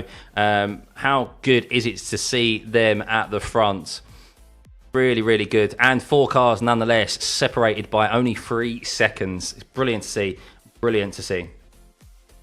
But yeah, big thank you to everyone who's been tuning in. 10,500 viewers, please. Let's get it streamed to 24,000 followers. 24,000 subscribers. That'd be great, please. See the top right. See right at the top of your screen there. That number.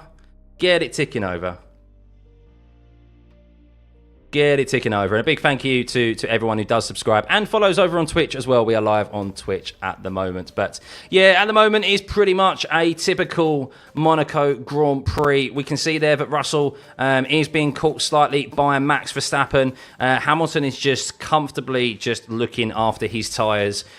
He's not really fussed about getting involved with Max and Russell. Of course, lots of history between Hamilton and Verstappen. So, yeah, he probably just wants to keep a wide berth at the moment. Tsunoda and Albon, good performance from them in 8th and 9th. I'm really surprised with the performance of that Williams in Albon's hands here this weekend.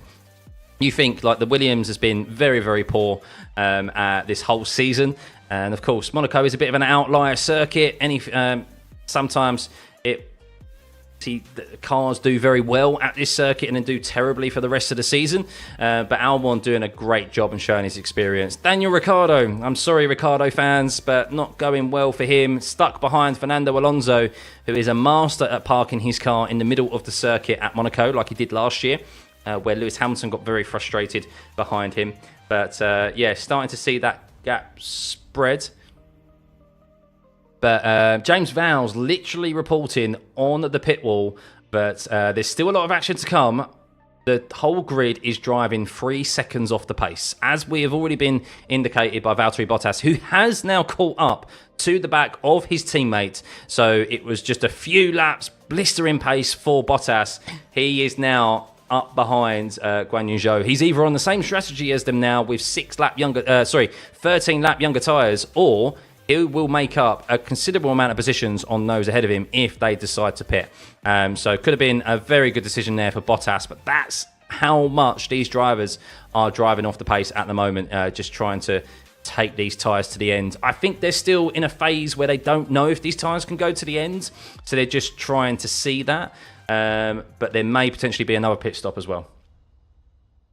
I'm trying, Omega. I know, obviously, it's just waiting. It's a waiting game at Monaco. So who's going to pull the trigger first? 20-second gap is that interval. So you can see there that there is now a 20-second gap, over 20 seconds, to Hamilton and Charles Leclerc.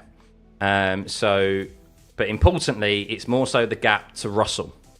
That's the gap where if any of those top 4 do make a pit stop, that's what they'll be looking at to come out ahead of Russell. So that's still 16 seconds to Charles Leclerc there. That's what they will be aiming for and looking at, because they would not want to pit now, come out ahead of Hamilton, and then just be on the back of Verstappen and Russell on struggling medium tyres.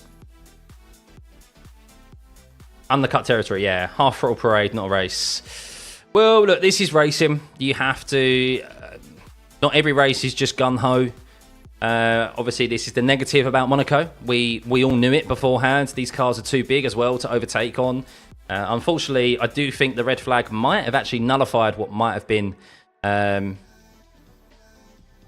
have nullified any element of strategy, but I don't think so. I think there's still strategy here. I still think the teams don't know if they're going to make a pit stop or not. Because... this is the thing that Ferrari will be racking their head on now, is like, well, we want to maintain track position if we can. Track position is king at Monaco. But can they? Is it feasible for them to take the hard compound tyre to the end of this race? That is 78 laps on one tyre. Even on the hard tyre, that is a lot of laps.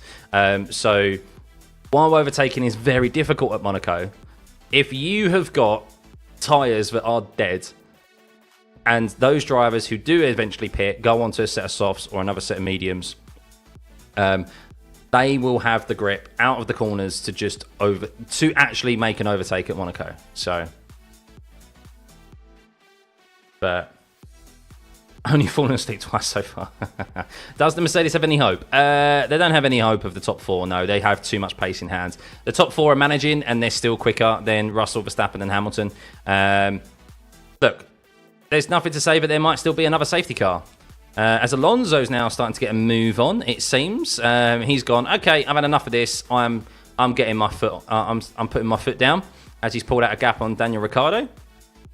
Listen, when Lance Stroll and Logan Sargent are still in the race, there is always a higher probability of a safety car, guys.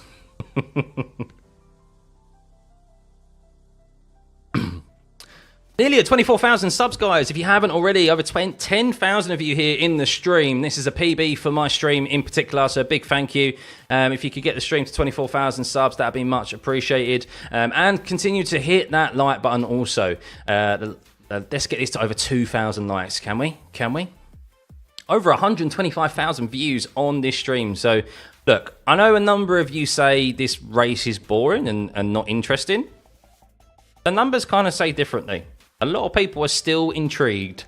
We still want to have a sneak peek. We're still F1 fans. While we sit here and we moan about the Monaco Grand Prix, myself included, we still have a sneak peek. Oh, how's the race getting on? Oh, is there a crash? Oh, okay, let's have a look. Let's have a look.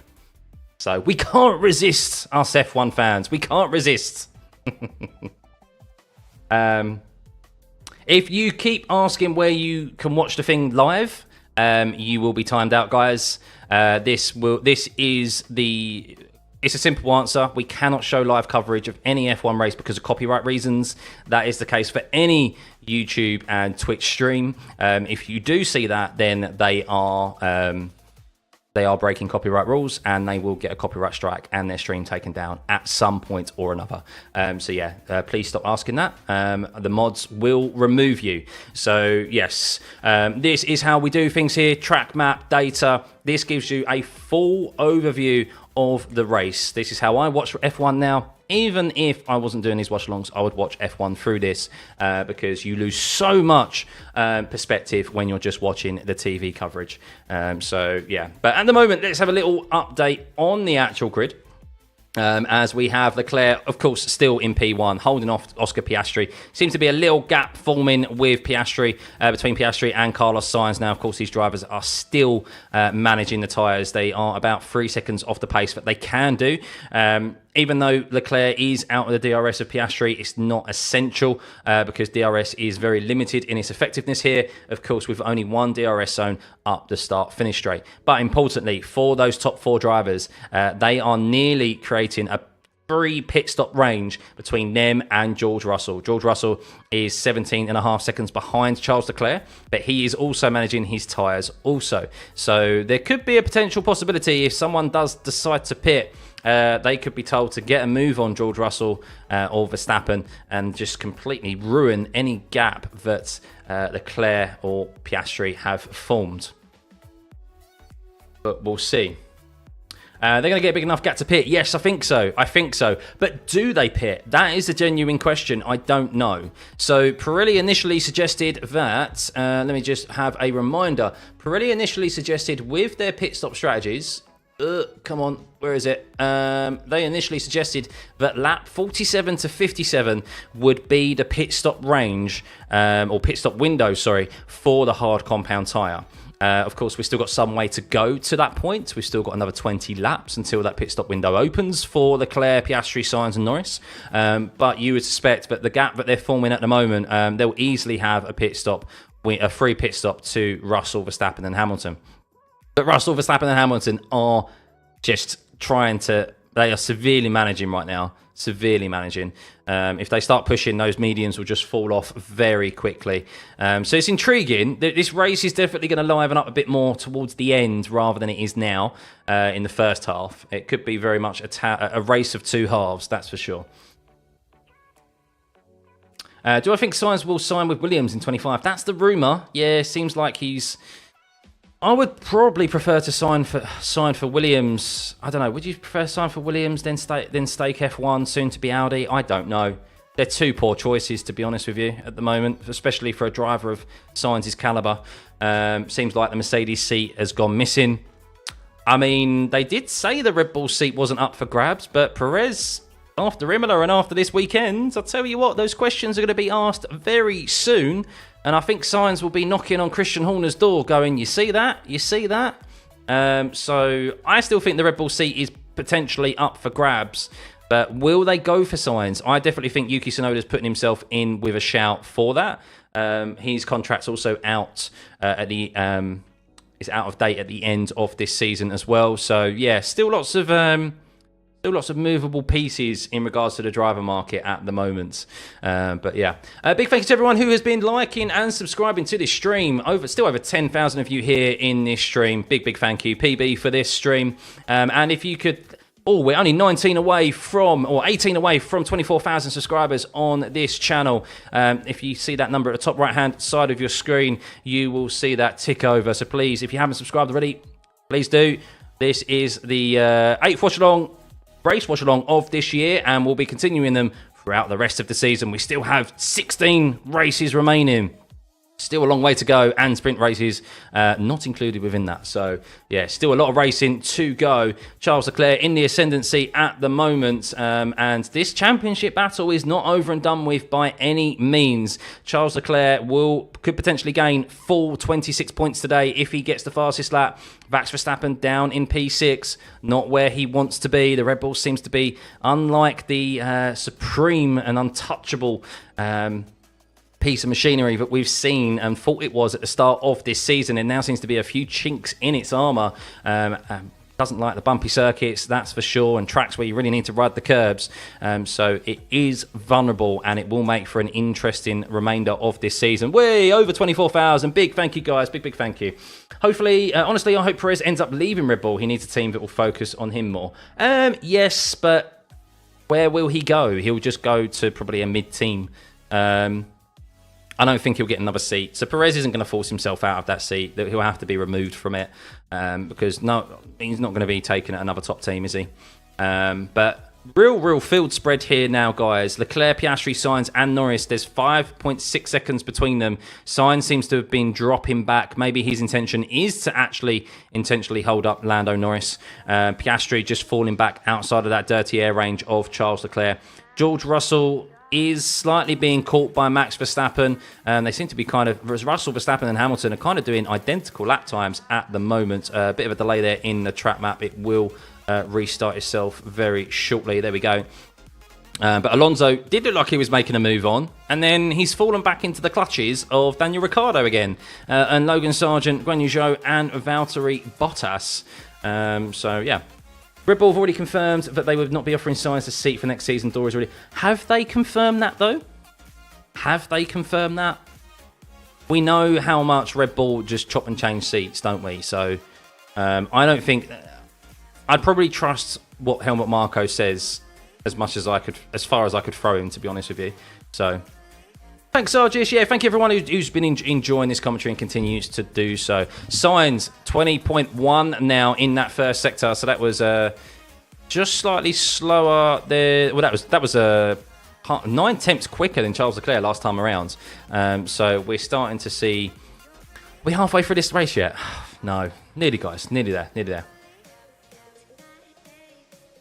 Why do they call curbs instead of curve? Curbs, as in like the curbs, like the apexes, like the red and white curbs. Until you don't know. Go Charles Leclerc. Yeah, Charles Leclerc. So it seems like that Sainz is getting a move on this lap to try and catch up back to Oscar Piastri. So he just had a few laps to fall back off and look after his tyres, and then maybe he might look at an opportunity to go on the attack on Carlos Sainz. The drivers are really having to kind of fight off the urge, the racing instinct of having to go full out at the moment. You can see there is 17.3 from Carlos Sainz last time around. That's 2 seconds quicker than Oscar Piastri last time out. So he did fall back just to look after his tyres for a few laps. And now he might be thinking, shall we put some pressure on Piastri and try and break him away from Charles Leclerc? Because all it will take for Carlos Sainz as support to Charles Leclerc is to just try and poke a nose. And that could really throw off the rhythm of Oscar Piastri. Because these drivers, when they get into a mode of tyre saving like this, they just go through the process and just, yeah, tick over and they get into a rhythm. So they need to try and disrupt that somehow. Apologies, what did someone say? Who do I think will finish second in constructors, McLaren or Ferrari? I don't know at the moment. I genuinely don't know. I think the constructors is going to be really interesting come the end of the season. If Perez continues performing the way he does, and Verstappen, the Red Bull, obviously isn't as dominant as we've seen it, and you've got the likes of Leclerc and Sainz and Piastri and Norris, who are both great driver partnerships, picking up the points when Perez is finishing down in P10 or outside of the points. Norris's engineer reporting that they're seeing the first signs of front left graining on Carlos Sainz. So this is where we're going to go through that phase where we'll start to see maybe lap times drop off, the drivers struggle a little bit, and then the tyres should come back to them in the second half of this race. But is it enough for them to go to the end? We will see. But yeah, I think the constructors are going to be really close at the end. Really close. Hey, Rory. Yeah, thank you, mate. Yeah, PB, over 10k. Big thank you, guys. I know I keep doing it. Please hit that subscribe button, and we'll be back here for more watch-alongs for the rest of the season. And hit the like. Whoa, we're nearly at 2,000 likes. Oi, oi. Oi, oi. One Verstappen. I could do one better. One Verstappen. McLaren Ferrari could definitely snatch the Constructors' Cup. I think so. This could be really interesting. Really interesting. Because if they finish like second and third all the time, or they're in the top 5, they're going to pick up those points. And yeah, let's say even if Max does win, they'll be able to stay with Red Bull. Of course, Perez, we know how kind of flaky he is. So Perez is enjoying the race from the yacht. He's doing the Kimi Räikkönen, isn't he? Do I think Hamilton could get a free pit soon? Oh, yeah, let's have a look at his gap to Yuki Tsunoda. So he's got an 18-second gap to Yuki Tsunoda. So yes, definitely. Definitely. They still haven't got themselves, Leclerc and Piastri, a gap to George Russell. 18.2 seconds at the moment. So just inside that. Sainz dropping back again, as where it's been reported there's front left graining on Sainz's car on the left. It's just fallen back into the clutches of Lando Norris. But unfortunately, guys, we have yet to see an overtake out on circuit other than the race start. So yeah, I would admit, not much else to talk about other than that at the moment. Thankfully, I've got you guys to have a back and forth with, you know. Do I think the mechanics messing around with Hamilton's setup? No, I don't think they are. I think they're just prioritising. I think just the new upgraded parts are working on George Russell's car. And I think Lewis is a bit disillusioned. I think Lewis always wears his heart on his sleeve, and he's used to being the number one driver. And I think he's starting to see maybe he's not that number one driver, which is understandable because he's moving to a new team next year. It was bound to happen at some point where he wasn't going to be prioritised. And I think we're starting maybe to see that now. And Hamilton's just airing out kind of like... I think he always knew it was going to happen, but I think there's probably maybe a little bit inside him that thinks, well, I've been here so long at the team, I maybe still get equal footing, equal opportunity, and that's not happening. So it's hard for Max to win this circuit since the lap is too small. Yeah, he was never... As we mentioned at the start, the crazy stat at this circuit is that no one since 1996 has won the Monaco Grand Prix from outside of the top 3. That is a crazy stat. So that's 28 years since someone did that. And as good as Max Verstappen is, yeah, with the nature of these cars, it's even more difficult to do that because of the lack of overtaking opportunities here. But F2 showed earlier on today that smaller cars can provide good racing and plenty of opportunities for overtakes at this circuit. Alonso really holding up Danny Ricciardo. Come on, Danny Rick. Provide us some action, buddy, and get on the back of Alonso and overtake him. Alonso's quite evidently struggling with that medium compound tyre. He's very, very slow at the moment. Come on. Come on, Danny Rick. Provide us some well-needed action here. He's all over the back of Fernando Alonso, who's clearly struggling on that medium compound tyre. 2 temps. Do it, Ricky boy. Hang on.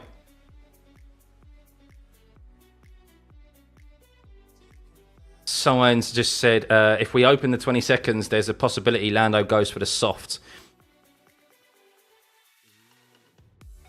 So, Sainz, yeah, there's so much strategy being played here. Who's going to be the first to pull the trigger? Who's going to be putting the trigger first out of that top 4? One of them's going to do it. I think Lando's going to have to be the one to try something a bit different. Unless he feels like he's got enough left in the tyre from the saving he's been doing throughout this, throughout the first half of this race. Someone's going to do something unexpected in that top 4. Just who's going to do it? Who's going to do it? DRS isn't off. Yeah, you just need to be within 1 second, which no one is at the moment, apart from Danny Rick. As Danny Rick is just all over the back of Fernando Alonso, but just cannot find an opening. Cannot find an opening on the Spaniards.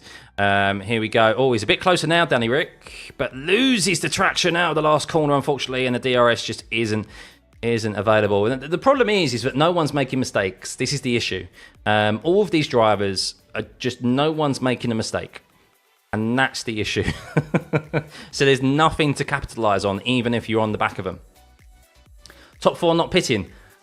I don't know. I think Lando might. If it comes to the end.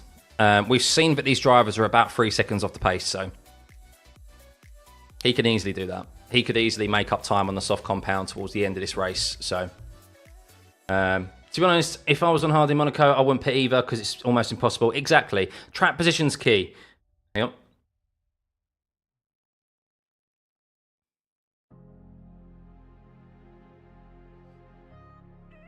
So Piastri also stating there's so many mind games going on because Piastri's also saying about Sainz, we might be vulnerable to Sainz. So Sainz is saying the same thing about Norris. Piastri is saying the same thing about Sainz.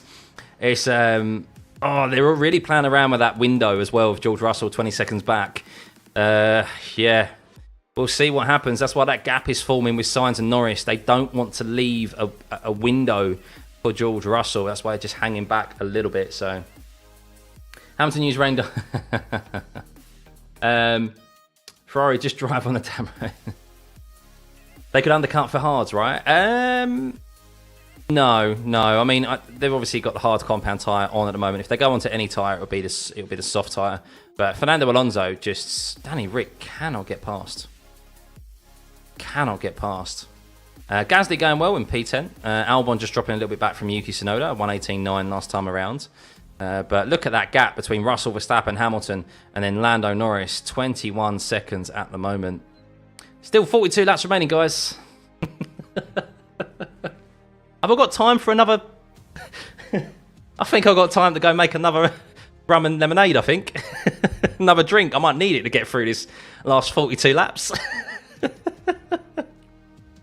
All 10,000 of you, I wouldn't blame you if you went and did the same thing as well. Yeah. I mean, this is a tall order today to try and make things interesting. I'm not going to lie to you guys. Big thank you to everyone for tuning in. The thing is, we're all in this together. The fact that you're tuning into this stream, we're all suffering the same way. It's a group collective. If you get the like button as well, nearly 2,000. Can we get to 2,000? Come on. Let's get 2,000 likes. You could do it. Are we waiting on Sargent to take one out of top 4? Yeah, we wait. Come on, Stroll. Everyone right now at home, wherever you are, wherever you're watching this. Now, I'll admit, I'm not a religious guy. I'll admit that. Respect everyone's religious beliefs. But everyone now, pray for Logan Sargent and Lance Stroll to do something silly. Come on, guys. You can do it. You can provide us the entertainment that we need at this track right now. Offshore in the middle of the ocean, Theo. Literally. Top 4 is just a corner away from the back of the pack, yeah. Yeah, things might get interesting if there's like lap cars, so they're getting onto the back of Bottas soon, Joe, Sargent. Maybe there's someone tries to take an opportunity like Max Verstappen did, remember those years ago? Where he used the lapped cars as an opportunity to slide up on the inside and take a few positions. Oh. Let's be honest, we're only here because we can't watch F1 live for free for whatever reason. I think you're here for me, to be honest with you, Enjoy. I thought you're here for me. For my reactions. My stream's delayed. Stroll won the race. What is Alonso doing? Move your arse. Yeah, he did this a few years ago, didn't it? We did this last year with Hamilton. Just park the car in the middle. And this is the problem we've got with this circuit and these cars. They're just too big. So it's not just the fact that they're too wide. It's the fact they're too long as well. They're too long. So right. Let's see. Leclerc is catching onto the back of Bottas, Zhou, Sargent, Ricciardo and Alonso. Let's see what is going to happen here. I think something interesting might happen. We'll see if they all get out of the way quite comfortably. Hopefully someone takes an opportunity and turns someone around. Danny Ricciardo. Oh, is there an overtake? Oh, Danny Ricciardo got alongside Fernando Alonso there. Danny Ricciardo got alongside. I've never been so excited for a bit of side-by-side action. Daniel Ricciardo got side-by-side with Fernando Alonso through turn 12 and couldn't make the move stick, but he definitely had a look. Oh, sorry to make everyone probably jump out of their skin right there. But Alonso really just trying to back up the pack away from his teammates who's fighting for that last points position with Pierre Gasly. Alonso's showing K-Mag how to back up cars legally. Yeah, that's true. That is true right now. So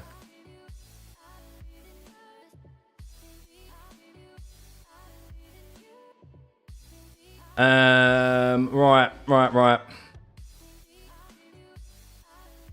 Come on, Leclerc, catch up already, will you? Come on, Leclerc. Hang on, listen to Leclerc radio. Leclerc, if we can, we need to slow down a bit. He's asking, what's the scope of that? We're preventing McLaren to have a pit stop window because we have no rush in this happening. Yeah, they're happy, of course, managing at the front. Leclerc reporting no, but he goes, I don't get it, though. I don't get it. He doesn't need to get it. Just listen to your engineer team. No more, we are checking. Oh, is Daniel Ricciardo still pushing? Oh, he's getting up so close behind Danny Rick. Make a lunge already. For God's sake, come on. I'm getting impatient.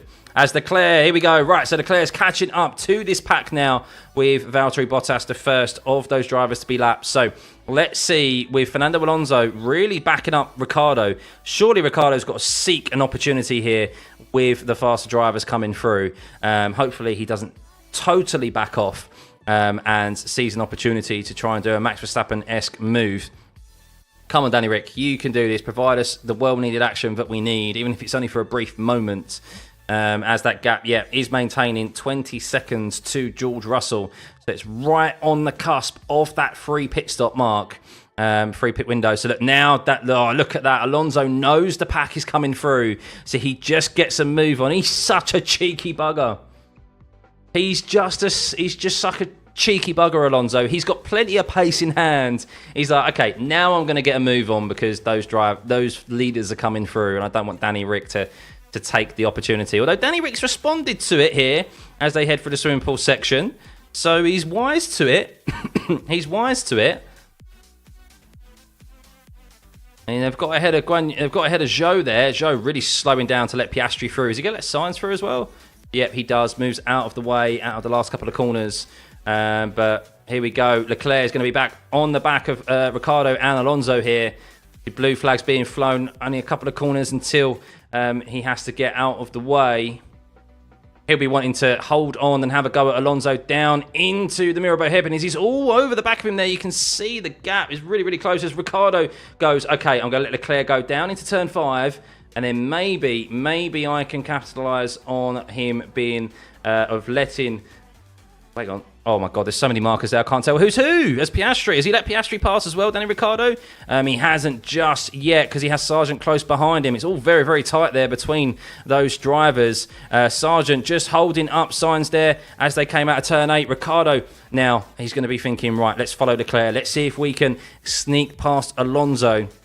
But of course, he needs to let Piastri, who's close behind him as well. Looked like he was slowing down a bit. There's Alonso. Ooh, let's lets him go past, and you see Danny Ricciardo really close up behind Alonso there as he lets Piastri go through. The driver's really struggling to get past his drivers.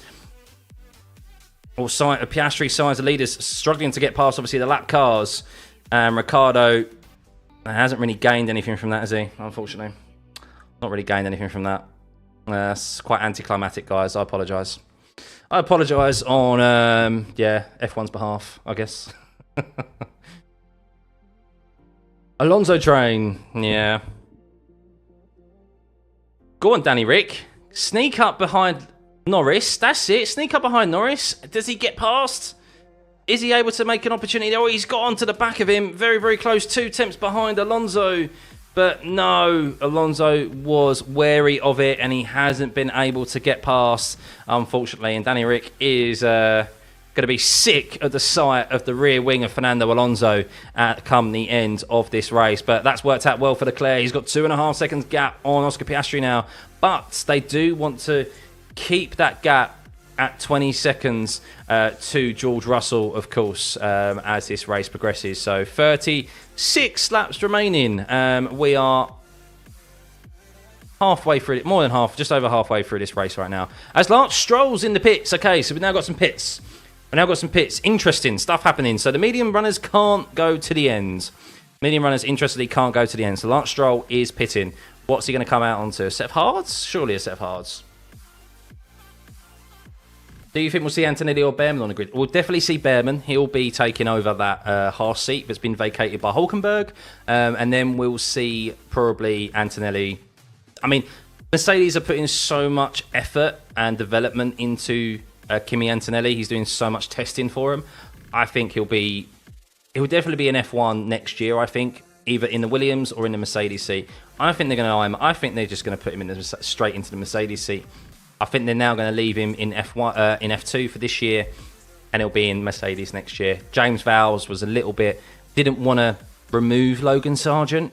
He didn't want to he wanted to secure Antonelli at least for a few years, which I don't think Toto Wolff agreed with.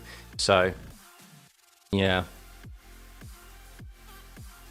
Are they going to pit soon? I don't know if they are. But let's keep an eye out. Lance Stroll has come out ahead of... So that's what Alonso was doing. That's what they wanted to do for Lance Stroll. That's what Alonso was doing. He was building up a free pit stop for his teammates, earning his paycheck, Fernando Alonso. He can go and shake Daddy Stroll's hand after this race is done. And receive his bonus, probably, that is in his contract for helping out Lance Stroll there, as he is now out ahead on fresh tyres and only behind, at the moment, the leaders, which, of course, they haven't been anywhere near to maintaining pace of. So Hamilton can easily pit and have plenty of time in hand. Yes, he can. But I don't know if they can use those hards again or if they'll go onto a set of softs. That's the thing. So, but you'd imagine Alonso would just stay out there as long as possible and be a nuisance to Danny Ricciardo that he has been throughout this race thus far. So, Matt's bad in 3 seconds. Yeah, maybe. Hang on. So I think, unfortunately, while there was massive drama at the start of this race with the red flag and losing Perez, Magnussen, Hülkenberg and Ocon, the red flag, unfortunately, has probably nullified this race because the leaders can go the whole race distance on these tyres, and they're just tyre managing. They're not going as fast as possible. Whereas if they were mandatory to make another pit stop to go onto that second compound, which is the second compound rule, 2 compound rule, we would have seen them pushing more, maybe some more chances of overtakes, some more pit stops. But yeah, unfortunately, we've been devoid of that at the moment. Still not to say that it won't happen, because 78 laps is still a long way to go on one set of tyres. So I'm intrigued to see if these tyres do fall off a cliff or not. So, can someone explain me what happened to Perez and others? Yeah, so I'll tell you what, let's have an update, shall we? For those of you who have been new to the stream, nearly 2,000 likes, by the way, 50 more. Hit the subscribe button as well. So basically, if you missed the start of this race, it was dramatic to say the least. Firstly, Leclerc got off the line very comfortably, got ahead of Oscar Piastri, whereas Piastri was under attack from Carlos Sainz. Carlos Sainz made contact with his front left on Oscar Piastri's floor, which has received slight damage, which he's driving with now, and he got a puncture. He got a front left puncture from it. So Sainz is a very, very lucky boy that the red flag came out, and because there wasn't a racing lap completed, the race restarted from the original grid position. So he was able to restart in 3rd place rather than in 16th position, which is where he would have been because he had to pull over for a puncture. But the big thing that happened at the start of the race is that Kevin Magnussen, the two Haas's who started at the back of the grid after their disqualification for technical regulation breach with their rear wing, they started from the back of the grid, and Magnussen got a great start, and he was alongside his teammate looking for a move up the hill through turn 2 on Sergio Perez. But the nature of that corner and the nature of the hill there is that it's kind of winding, it's a bend almost, it's not straight. So Magnussen saw a gap, but just closed. But he never had a wheel alongside Perez before that gap closed, basically, to warrant the space. The stewards ruled it as a first lap incident, which I still feel was a bit lucky for Kevin Magnussen. I'm not sure I agree with that. But Perez's car was in absolute disrepair. I cannot... go and Twitter it. Go Google Perez's car, Monaco. It was in an absolute state. And Perez, as he got spun by Kevin Magnussen, took out Hulkenberg as well. So both Haas's were out. They were strewn across the hill there up into turn 2, and that brought out the red flag. Ocon also made a wild move down the inside, very aggressive into turn 8, and basically almost just went straight into his teammate. They locked wheels, and Ocon's car got thrown into the air and slammed back down on the ground. And yeah, has unfortunately not been able to continue this race either. So yeah, Gasly very fortunate he's been able to continue, as he is in the last points position there in P10. A good result thus far for Gasly. But has he stayed out there too long? This is the question. Because Stroll at the moment is how many seconds behind Gasly? 14 seconds. So Gasly, if he pits now, will come out behind Lance Stroll. Alpine may have missed an opportunity unless they think they can take these medium compound tyres to the end of the race. We'll see. But Lance Stroll definitely in the ascendancy on the Alpine of Gasly to get that last points position if those mediums do fall off and he can't take them to the end. Because, yeah, Stroll on the hard compound now will have more grip. It's still difficult for him with that tyre deficit to overtake, but he'll definitely have an opportunity. And that might be where the action comes at the end of this race, guys, is Lance Stroll trying to make a move on Pierre Gasly. So get a move on Stroll and catch up to Gasly. Could make things interesting. What happened to Max? Yeah, the Red Bull's been struggling here this weekend. It's not looked comfortable, looked very twitchy over the bumps, doesn't like bumpy circuits. Max even confirmed that in plenty of interviews after practice and qualifying. There's only so much that they could do with the setup. It's just a feature of the car. And we head to another bumpy circuit next time around in Montreal as well, which is the Villeneuve circuit. So Charles Leclerc was asked, can I go quicker? And they went, no, we're not interested. Just keep managing the pace. So very boring for Charles Leclerc. He wants to go faster. But they can't. They can't right now. So hot take, Red Bull Reign will end next year. We will have a new Drivers' Champion. We're definitely in for a Drivers' Championship next year. I still think we're in for a championship this year. I think we are. It might take a few... Let's come back and review the Drivers' Championship at the summer break. I think it's going to be close. I think it's going to be very close. Hang on.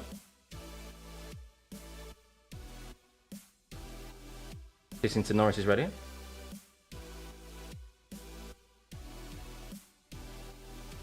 So Norris, it looks like McLaren are going to try something different.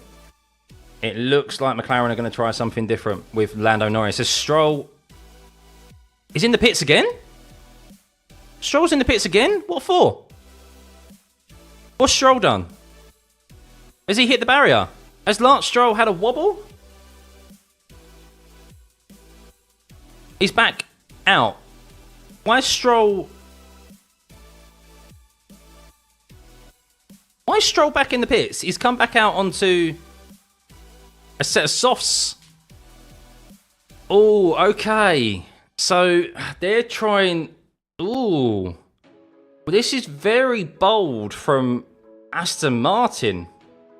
Is it a puncture? Or was it... Or are they just planning for a safety car? That's bizarre by Lance Stroll. They are thinking about... Well, that's what Lando Norris was just discussing with his engineer, was the potential, like, a free stop. Potential free stop. Oh, Stroll was a puncture. Stroll was a puncture, left rear puncture. So he must have hit the barrier and he's got a puncture. And Lance Stroll pushing to catch up to Gasly as the rim of the tyre falls off the car as he enters the pit lane. Very lucky for Lance Stroll there. And that's why Lance Stroll now is at the back. So all of that work by Fernando Alonso is for nothing, because his teammate is now down in 16th with Stroll doing Stroll things. And Ricciardo is still yet to be able to overtake Fernando Alonso. So, yeah. Oh, God. I'm still waiting to see the replay of where Stroll actually lost control of the car. We're still yet to see that. But, yeah. Wow, Lance Stroll. We'll see if he does actually hit the barrier, but not very good from Lance Stroll. Him doing Stroll things.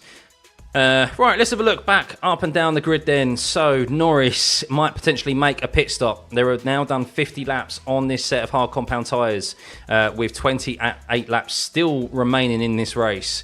George Russell in 5th, you can see there. He is approaching Ricciardo and Alonso to lap them. Still sitting in that 20-second range of Leclerc at the front, which is what Charles Leclerc is managing. We do see, well, they are reporting as Hamilton's the first to come into the pits. So I am hearing on Sky that they do predict that there will be a pit stop from the drivers up front on hards. So we're going to see, but Hamilton pulls the trigger on those medium compound tyres, 49 laps, and he's going to come out onto, what's he going to come out onto? Let's see. Hamilton is now, as you can see there, but Verstappen's now getting a move on, a 19.8 in the middle sector, in the first sector. So now Verstappen is on full attack of George Russell. So we're starting to see the pit stop window now as Hamilton's now on a set of hards. So this is where things may get interesting, guys. We've waited long enough for this race to spice up a bit.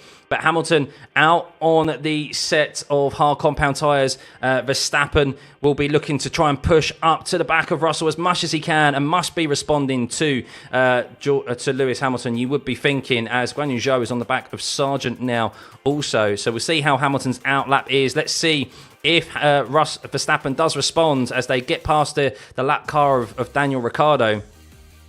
As Verstappen is... Oh, it looked like he went for a move there on Russell. But yes, Verstappen, the Red Bull, does respond to the pit stop of Lewis Hamilton, as there's a yellow flag through the middle sector there that's been cleared. I'm not entirely sure why that was.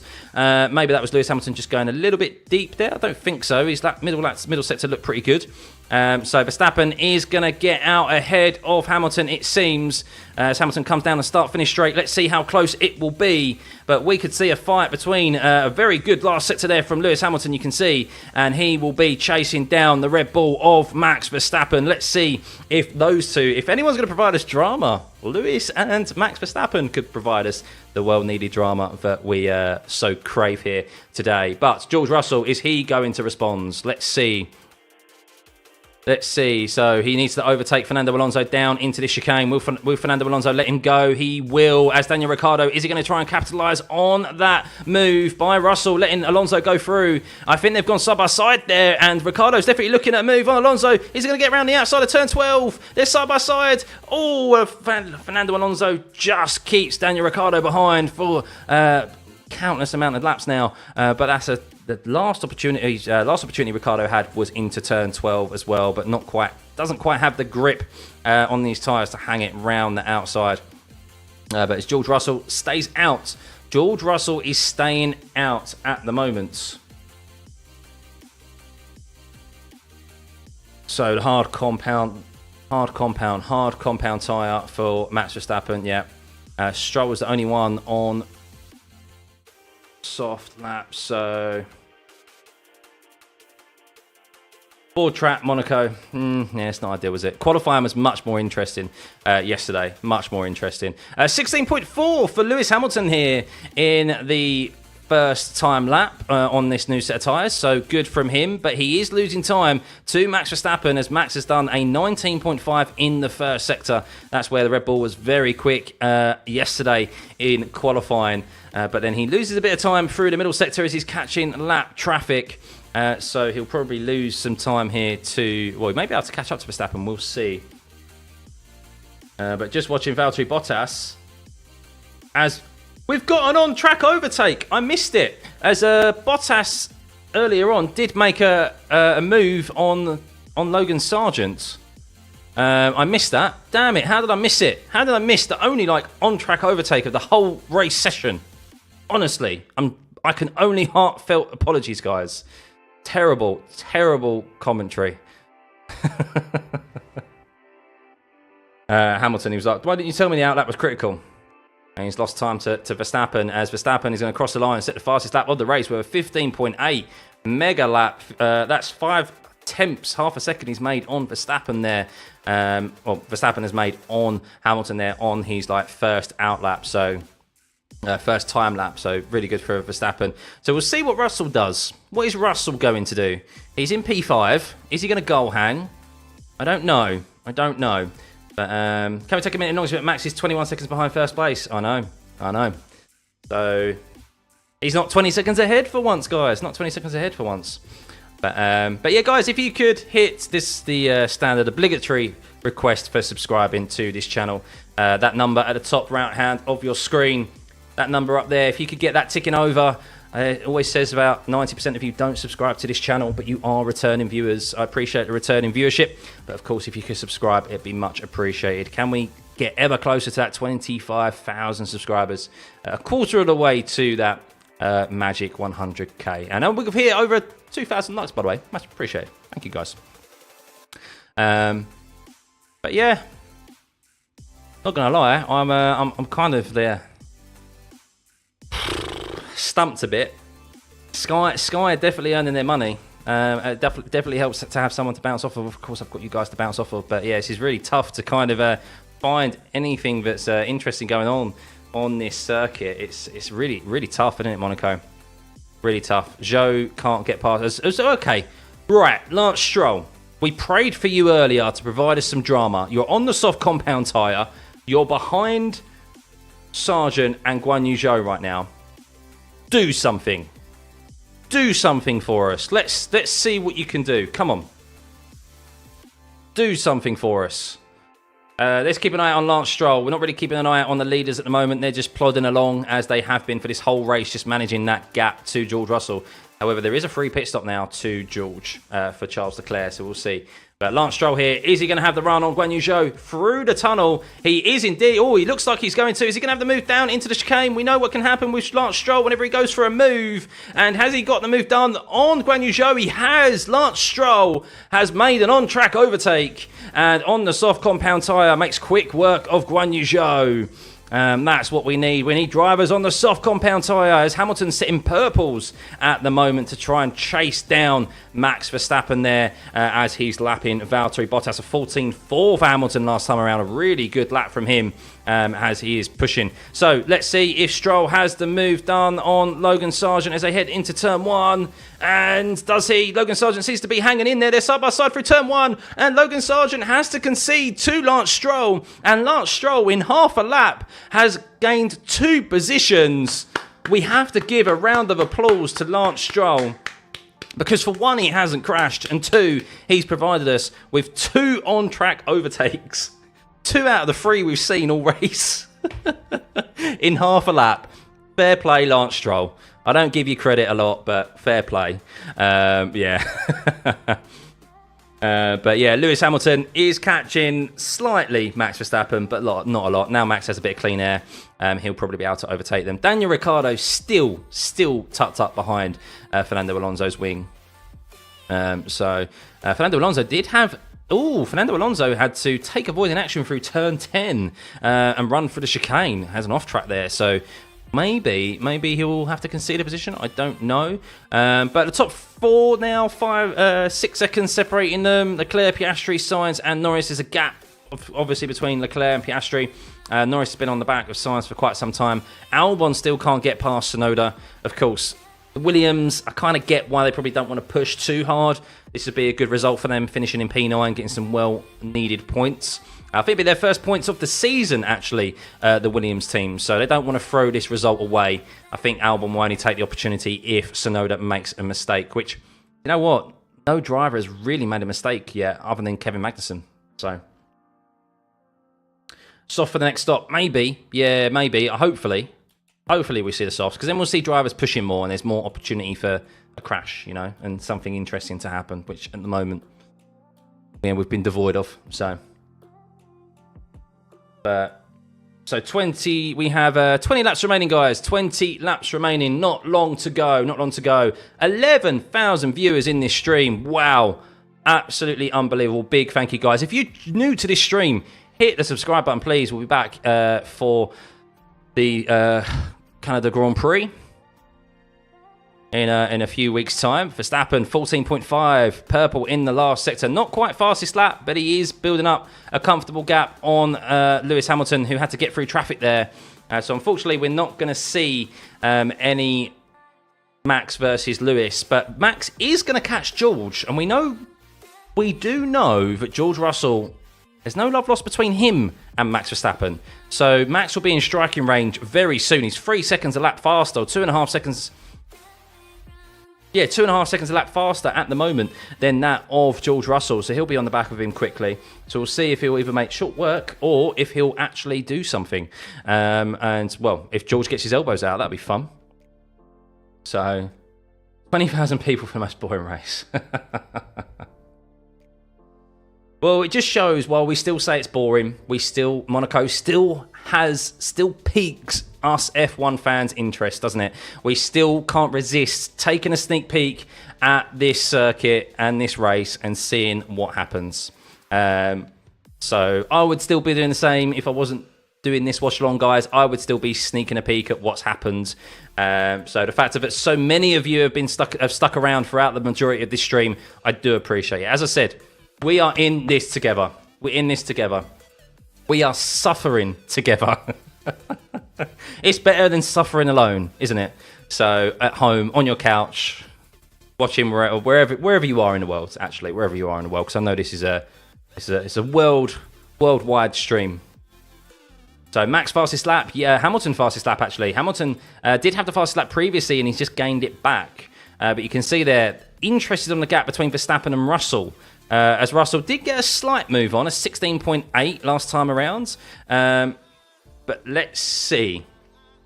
Let's see what Hamilton is... let's see what Verstappen will do when he catches Russell. But I'm intrigued. Is anyone going to make a pit stop out of the front four? No.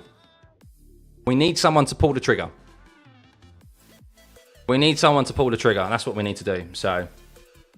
what's the number beside the tyres? The amount of laps they have done on that set of tyres. So you can see that Leclerc, Piastri, Sainz and Norris have done the whole race on this set of tyres. Some of them were used. They'd already used them for a lap in practice just to scrub them off, like the McLarens. That's why they've got an extra lap on them. But yeah, it's the amount of usage on the tyres. So you can see Verstappen and Hamilton are on 9-lap-old tyres. That's because they pitted 9 laps ago. They're on young ones. But... Verstappen now 1.8 seconds behind Russell. So catching at a rate of knots. Albon still on the back of Yuki. Russell will be hoping. Is Russell going to pit? I don't know if Russell just going to stay out there. Oh, Verstappen reporting battery. No one is watching it again. So, bit of an issue with the battery, as they did in Imola, Verstappen reported. Well, actually, no, he used his battery. I take that back. He didn't actually have an issue with his battery, did he? So, are the others 1 lap behind? Yes, those who are 1 lap down, where it has 1L next to their name, means that they're 1 lap down. So, obviously, it's only the Hamilton and he's on the same lap. He's about half a lap behind Leclerc there, but you can see. But here we go. Verstappen in striking range of George Russell, 8 tenths behind. Let's see how much of a defence George Russell makes on Max Verstappen. We know that he's got DRS, he's got extra grip, but George Russell will be doing everything that he can to hold on to that position. We know that he defends very, very hard, George, and there's no love lost between Russell and Verstappen. They've made contact before, Azerbaijan, Baku last year, remember? So let's see if Verstappen can make quick work of Russell. Oh my God! Has he got past Russell there through the casino section? It looked like he did, unless that was just a trap map, but wow! What a potential move that was from Verstappen. I didn't think he was going to make that move, but he's gone for the move down in Mirabeau, and he hasn't been able to make it work. He is on a full attack mode, Max Verstappen now on George Russell. You would think that George Russell is going to be deploying as much battery as possible as they head down into turn 10. I don't think Max didn't quite get the exit out of turn 8 there to have a go on George Russell, but Max is on full attack mode here. And yes, come on Max, provide us some needed excitement. As Albon is on the back of Tsunoda as well, and as close as he's ever been. Less than 2 tenths it was there through the swimming pool section. So maybe Yuki Tsunoda just starting to struggle on 60-lap-old tyres, and Albon might have just been waiting patiently. So we'll see if Albon's able to make a move down into turn 1. That looks like he's just fallen back a bit, but Verstappen will have DRS. Looks like he's a lot closer to Russell than last time around. Not close enough as they head into turn 1, but we know that he's chomping at the bit with severely younger tyres and newer tyres than George Russell. But George, I'll tell you what, I've got a feeling something's going to happen here. Got a feeling. Look, he's getting up the back of him entirely into turn 4. Max Verstappen is just nose to tail with him at the moment. There's no room to breathe for George Russell. This is just going to allow Hamilton to catch up. So the longer George Russell does this, go on, George. Do you know what? Go on, George. Get your elbows out, because this will get Lewis up behind Max. And we know what happens when Max and Lewis race together. Still 16 laps remaining, guys. This is more interesting than what's happening up front, as Max Verstappen looks like he went for a move there down into turn 10, got up alongside George Russell, but George still holds on to that position, and you can just see that even with the extra grip that Max Verstappen has, how difficult it is to overtake here in these modern era F1 cars at Monaco. Max is gonna have to do something, but is quite dramatic to force George Russell out of position. The thing is with George is that he needs to be careful about not making a mistake, as Albon lets George Russell and Verstappen through sensibly. Hamilton sets the fastest lap. He can see that gap closing. A 1:14.1 last time around. Fastest lap of the race compared to Verstappen, who's stuck behind George Russell at 16.5. So Hamilton, in a couple of laps, will get up behind Max Verstappen. Let's see if anything will happen between those two. And we might have a late safety car and late drama here at Monaco, similar to maybe what we saw in the F2 race, if anyone saw that, where it was the second to last lap, where there was a virtual safety car where Zach O'Sullivan promoted himself to P1 all the way down, starting from 15th position, and he ended up winning the race by goal hanging for a safety car.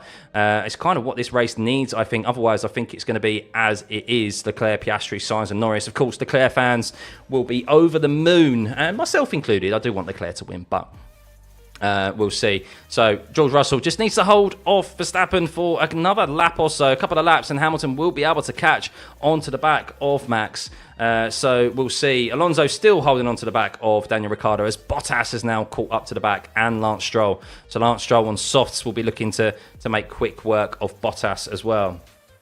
Watching from Australia, thank you. Yeah, guys, if you could hit the subscribe button, again, I keep asking, but you guys need a reminder. Get that number to 24,000. So let's get this to 25,000 subs, can we?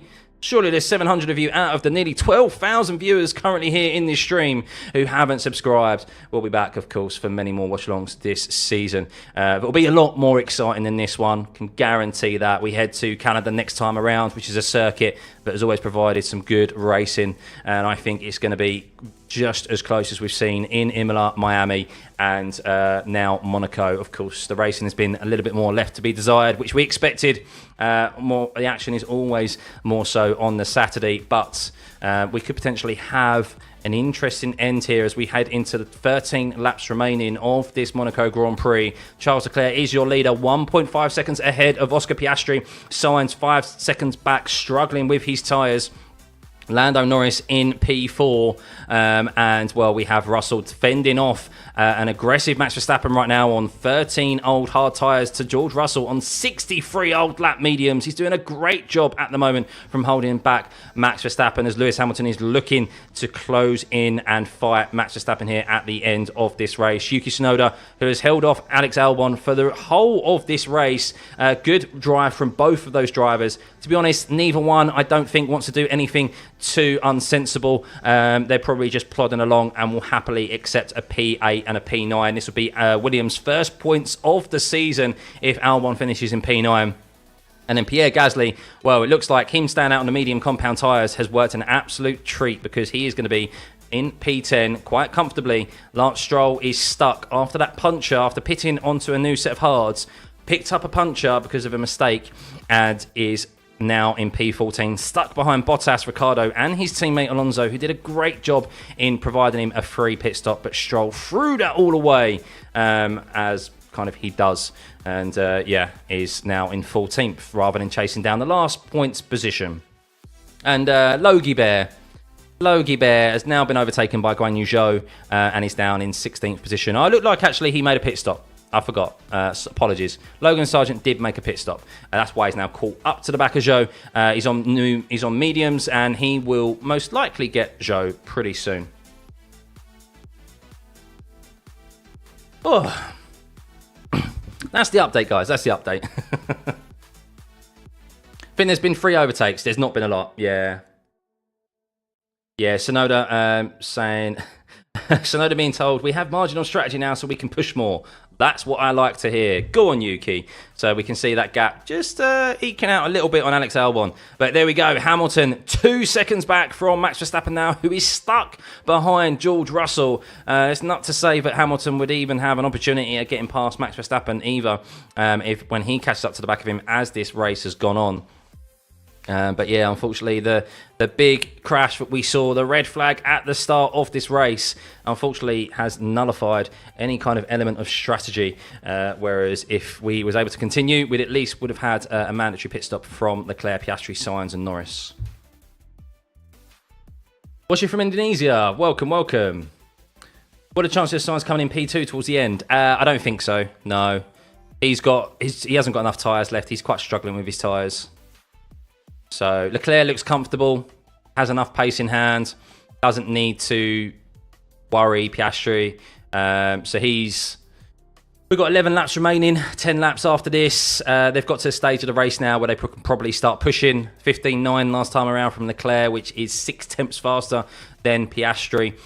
So, yeah, I think it'll be fine. As Logan Sargent makes a move on Zhou down into turn 10. Has he been able to make the move stick? And he doesn't. Logan Sargent, side by side with Guan Yu Zhou on much younger tyres, has not been able to get past Guan Yu Zhou through turn 10 and 11. And I'm sorry, if you can't make that move stick, what hope is there for you? Apologies to Logie Bear fans, but we'll see if he has another opportunity. It looks like he's all over the back of him again out of the last corner. He will have, obviously, DRS down the short run, but he's got blue flag for Charles Leclerc and sensibly lets him through. We'll see if he has another opportunity back down into the turn 10 chicane. But, yeah, unfortunately, it seemed like that he wasn't able to get that move done. So, Logan has fans. There are some out there, Tom. There are some. Petition to widen Monaco. No, it's not widen the circuit. We need smaller cars. The F2 series this earlier on today was great racing. It was really eventful. There's some great overtakes that were done. because the cars are smaller. There's more room. They're not as long. They're not as wide. So yeah, they can stay closer, and like it's not just the wide. It's not just how wide these cars are. It's also how long they are. These cars are so long. To try and make a move stick, there's just less room for them. So here we go. Sargent again trying to make a move on Zhou, and he can't get it done. Shocking. I'm sorry, but it is shocking the fact of it. He can't, with such a tyre advantage, get past Guan Yu Zhou. That was his opportunity, but he couldn't do it. And Fernando Alonso still holding up Daniel Ricciardo. I'd like to hear Daniel Ricciardo's comments after this race. He has been stuck behind the rear wing of Fernando Alonso this whole race, as George Russell is still holding off Max Verstappen. Seems like the tyre advantage that Max had has kind of dissipated, which is just crazy to say, as George Russell is on 67 lap old mediums and Verstappen is on 17 old lap hards, and he's already lost the tyre advantage that he had. You can see that Hamilton is trying to close that gap on Max, but as he's heading into the dirty air range, he's not able to close it as much as we head in with 9 laps remaining. 9 laps remaining as Leclerc has got a move on now. He was 1 second quicker last time around. Leclerc has been unleashed, guys. He's been unleashed. A 16.3, 1 second faster than Oscar Piastri. He has been managing this race from the front throughout, and well, now you can see that interval to Oscar Piastri just keeps on increasing. 3 tenths faster in that first sector last time around. He is 8 tenths faster in the middle sector last time around, Piastri. So maybe Piastri now starting to struggle with these tyres, as Carlos Sainz might smell a bit of blood and get on the attack. You can see Carlos Sainz a low 16 seconds, whereas Piastri was a 17.3. A 15.7 from Charles Leclerc. Let's see what time this was from Piastri. Here we go. He crosses the line, a 17.2. That's 1.5 seconds, that lap alone, that Charles Leclerc has pulled out on Piastri. And look at that gap. Charles Leclerc he tastes the champagne of that top step at his home Grand Prix, which will be a long time coming. I'm not going to jinx it. I'm not going to say it. I'm not going to provide the commentator's curse. I will hold off for 8 more laps, guys. I'll hold off for 8 more laps. But Oscar Piastri looks like he's struggling. Another 0.5 second from Charles Leclerc in that first sector. It just needs to be comfortable. It looks like he's comfortable now for Charles Leclerc. Just needs to see this home. But Piastri now looking more so in his rearview mirrors than he is looking ahead, of course, as that gap continues to widen up front. But Piastri is not got as good a tyres as Carlos Sainz at the end of this race. We thought Sainz's tyres were falling off, but he's now, looks like he's managed a bit more than Piastri, and, well, Sainz is catching, but we've already seen how difficult it is to overtake here throughout, with a handful, literally a handful of overtakes, so yeah, there hasn't really been any overtakes in the top, there hasn't been any overtakes in the top 10, look at that, they're all in the same position. The only overtakes have been conducted by Logan Sargent, has finally got past Guan Yu Zhou. Apology, I forgot that. I missed that. But Logan Sargent got past Guan Yu Zhou eventually. Well done, Logie Bear. And yeah, it's only been done by the cars at the back. Lance Stroll did a couple in one lap. Bottas on Sargent. We had Sargent on Zhou. Yeah, no one in the top 10. I think no one in the top 12 has actually made an overtake. All the overtakes have been conducted by Bottas, Stroll, Sargent and Zhou. I will double check that. Come the end of this race, but I'm pretty sure that's all we've seen on track. So, would it be a Ferrari 1-2? It's going to require a mistake from Piastri, I think. I don't think Sainz is going to risk it and send it, because he won't want to ruin what will be a double podium for Ferrari and a good haul of points. The Constructors' Championship, these points now are really important come the end of the season. The way Red Bull are struggling in the last few races, obviously there's chinks in their armour. If Perez isn't there and continues to perform the way he does, then these points, these podium positions for McLaren and for Ferrari, they don't want to throw them away just for the sake of finishing in P2. So, of course, they'd love to finish on a double on the top step, a 1-2 for Ferrari. However, I think the Constructors' Championship is going to come down to the end of the season. It's going to be very close indeed. Drivers' Championship, we will see. But yeah, I think Constructors is going to be very interesting with the increase in performance that Piastri, Sainz, and the Ferrari and the McLarens have had. But you can see there, Verstappen stuck behind George Russell. Hamilton not able to close up on Verstappen, stuck in the dirty air. Leclerc 8.5 seconds ahead of Piastri now. He is easily a second quicker than Piastri. Just turned on the afterburners, Leclerc. Go on, the boy. Go on. 12,500 viewers in this stream, by the way, guys. Big appreciation to you all. Thank you. If you've been enjoying this stream, please continue to hit that like button. And if you haven't subscribed yet, please subscribe. That number at the top hand right of your screen is the subscriber count of this channel. Can we get that ticking over to 25,000? What an achievement that would be. We'll be back here, of course, in a few weeks' time for Canada, where it'll be a lot more interesting. We'll see, of course, a lot more overtaking, the Wall of Champions. And, of course, if there's rain, could we get another drama-filled race all the way back like we did in 2011 with Jenson Button's amazing win after being last. So, yeah, who knows? Canada do love that circuit. But we can see here, as we come into 5 laps remaining of this Monaco Grand Prix, it's been a long one. Let's admit that it's been a long one. A lot has been left to be desired, as Piastri is in P2, not got a lot of tyres now come the end of this race, but he's at a circuit where that deficit is where there's very limited, obviously, overtaking opportunities. Carlos Sainz, will he have a lunge? Will he decide to throw this away? Logan Sargent sticking with the back of Norris. This is an unfamiliar feeling for Logan Sargent. He's on pace with a McLaren. He's looking at the rear wing of a McLaren, guys, and it's not pulling away from him. It's because he's on 14-lap medium tyres. It's not because the Williams has got faster all of a sudden. As Verstappen looks like he got backed up quite a bit there by George Russell, as the gap to Hamilton comes down a little bit. So we'll see maybe some late drama. What has happened? Has Verstappen got past George Russell there? No, just the track map a little bit delayed. I thought Verstappen sent it into the swimming pool section. That'd be unbelievable if that happened, even for Max Verstappen. But yes, sorry to get you guys out of your seat there.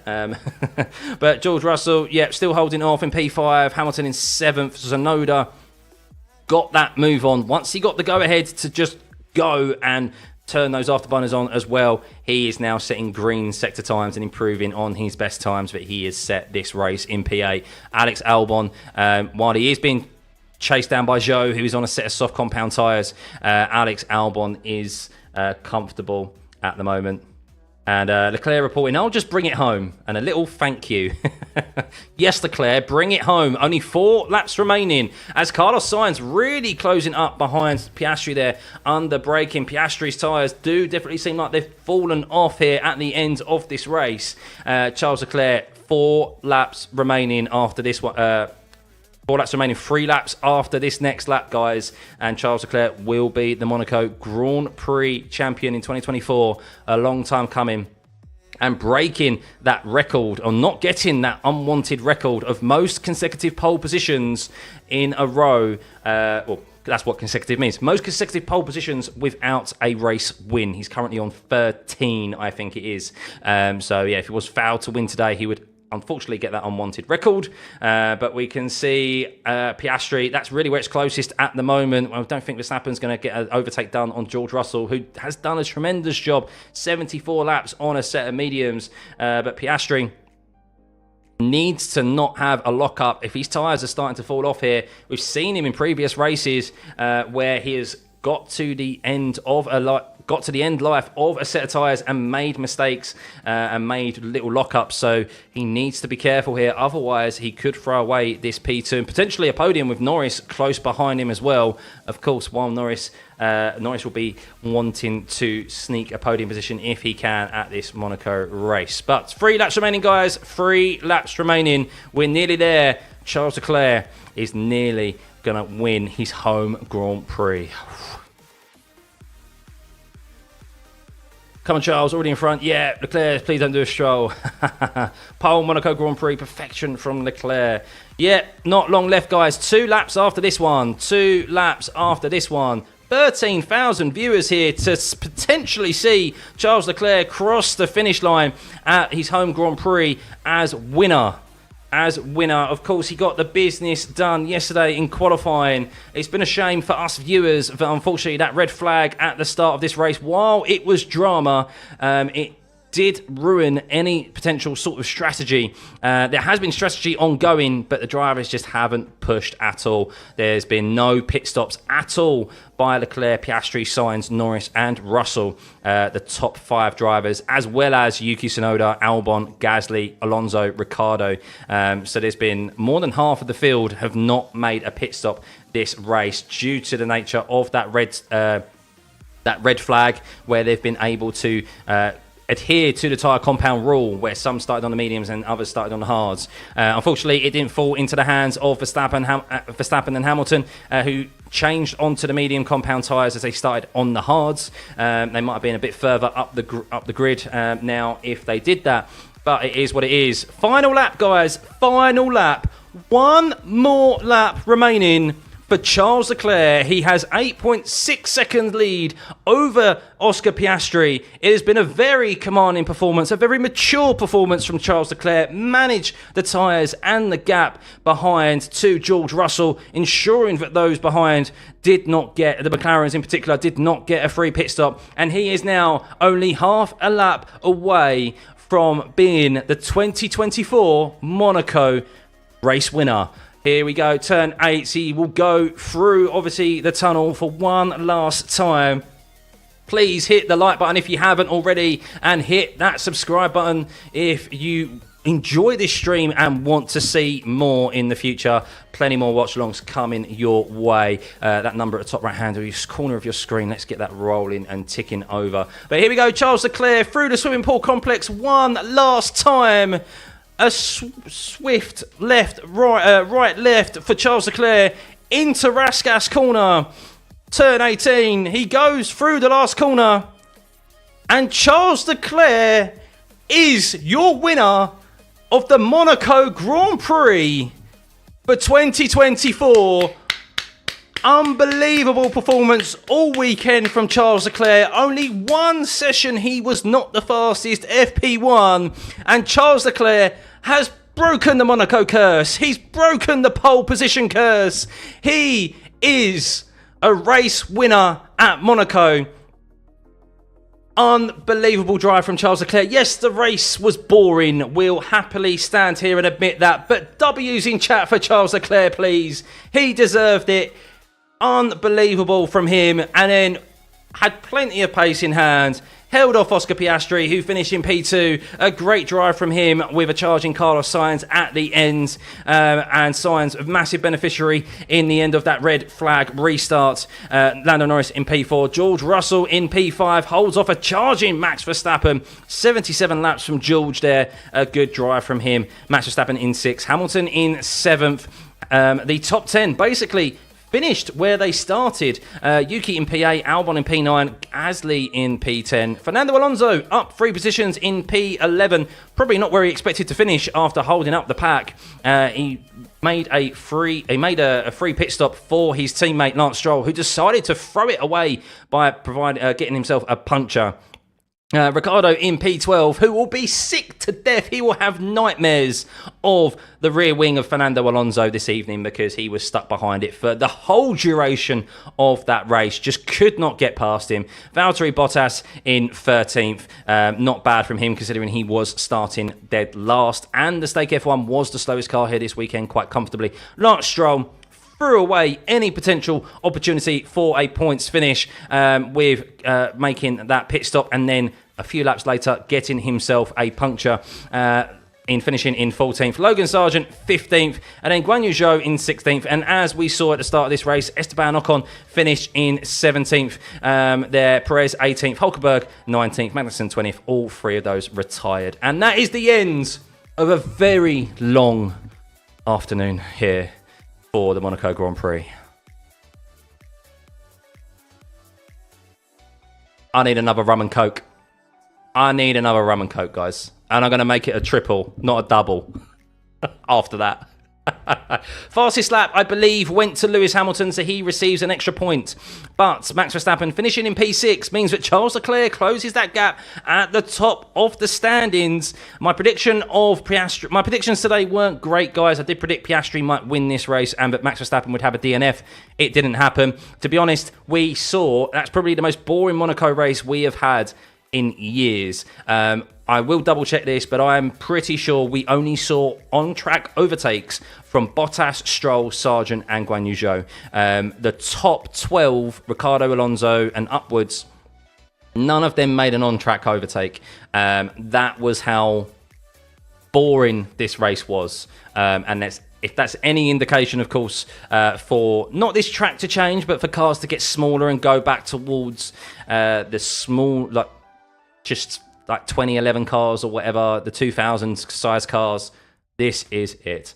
So, yeah. But I know many of you, and myself included, will not really care too much because Charles Leclerc had the ideal race. He would have wanted the most boring race possible. It didn't get underway like that, of course, with the red flag.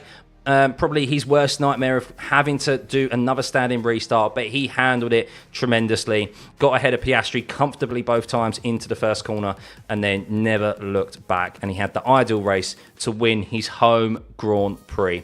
Yes, Charles Leclerc is a Monaco Grand Prix winner. Wow. Wow. Crying for Charles. I imagine a few people are.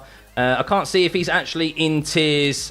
He may do when he gets out and sees some family and some friends. But yeah, what a race weekend from him. He was the man to beat. He was the man to beat. It's also not just a great performance from Leclerc, but from Ferrari also. In Leclerc's hands, looked very comfortable all weekend. Only FP1 he wasn't fastest, so nearly a Grand Slam for Charles Leclerc. He didn't get fastest lap at the end. That goes to Lewis Hamilton. Massive cheers from the crowds for homegrown favourites Charles Leclerc. Amazing to see, and amazing to see Ferrari back on the top step. And guys, we have a championship on our hands. We have an F1 championship on our hands. So, yeah, but did that guy propose to his wife yet? Thanks, Clifton. Yeah, thank you everyone who's tuned in. Thank you everyone who's tuned in. I'm hosting the Missed Apex podcast tonight. We will find stuff to talk about today. It's going to be a bit of a tall order, but we will find stuff to talk about as I'm hosting my first ever Missed Apex podcast this evening. I'm guest host, so be sure to tune into that. Find them on YouTube and on Spotify and so forth. But, oh, wow, guys. Wow. I tried my best. To keep this interesting for you. It's a tall order. But Monaco, it still piques our interest. It still piques everyone's interest. I know everyone said it was boring. 13,000 of you tuned in today to this race. This stream's got over 200,000 views. That is crazy. We can't resist checking out what's happening at Monaco, can we? We can't resist. So yeah, no, big thank you. If you're just tuning out now, I do understand completely why. You're probably thinking, I'm so glad that's over and done with. Please hit the subscribe button on your way out. Let's get that number closer to 25,000. That'd be amazing.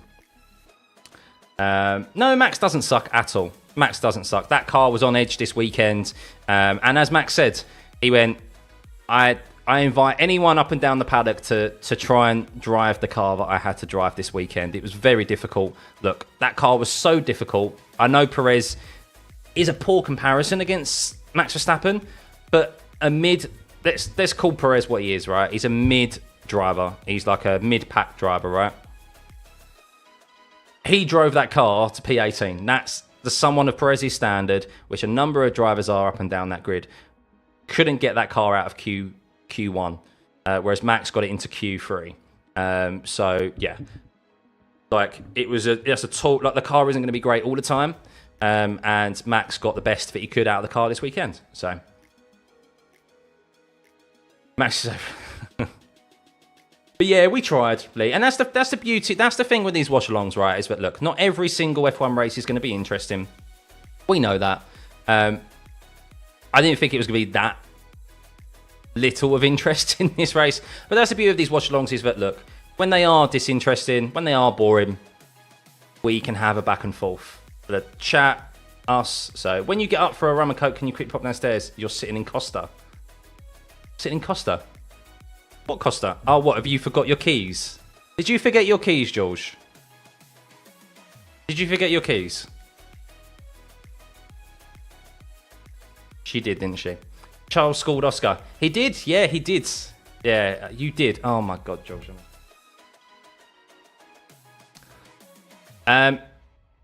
Yeah, come on over. Just drop me a message and I'll come downstairs and I'll let you in because I do need to have a drinks break and a quick loo break as well. Sorry guys, just having a bit of a back and forth with the missus there. So thank you for watching along, but what a boring race. I agree, Brendan. I agree. Not a lot to discuss really. The biggest thing I think that will be discussed is, would it have been more of an interesting race if the red flag, we didn't have that first lap drama? Yes, is probably the short answer, because Leclerc, Piastri, Sainz, and Norris didn't do any pit stops. Well, we've got 1, 2, 3, 4, 5, 6, 7, 8, 9, 10. We've got 10 drivers not make a pit stop today. 10 drivers not make a pit stop, and 4 of them went out on the first lap. So that's more than half of the runners who are remaining in the race not make a pit stop, which is just boring. It just removes any sort of strategy, which is the only thing we can rely on when it comes to Monaco, is any sort of element of strategy. And yeah, I mean, 77 laps on one set of tyres. Again, could we criticise Pirelli? They didn't bring a soft enough compound? Or was it the softest compound, actually? I could be wrong there. I could take back that statement. Hang on. I could be taking back that statement. I take back the statement. We were on the softest compound, C5. So Pirelli can't do any more than what they did. So, yeah. Monaco, its own special thing, so much history. Yeah, look, Monaco is Saturday. Saturday's special in Monaco. We see the drivers massively on the limit. But then, yeah, come, obviously, race day. It's just these cars, isn't it? These cars are so boring. Monaco's always kind of been like that anyway, but no one even tried to make an overtake from what I saw. I will go back and watch the highlights because I need to for this evening, just to see kind of what happened on TV coverage. But no one tried to make an overtake in the top 4 at all. Verstappen tried on Russell, couldn't get it done, and then he lost that deficit. That advantage that he had with the tyres. We only overtakes, I'm pretty sure the only overtakes we saw were Bottas and that below. Ricciardo tried on Alonso a couple of times, but just couldn't get the move done.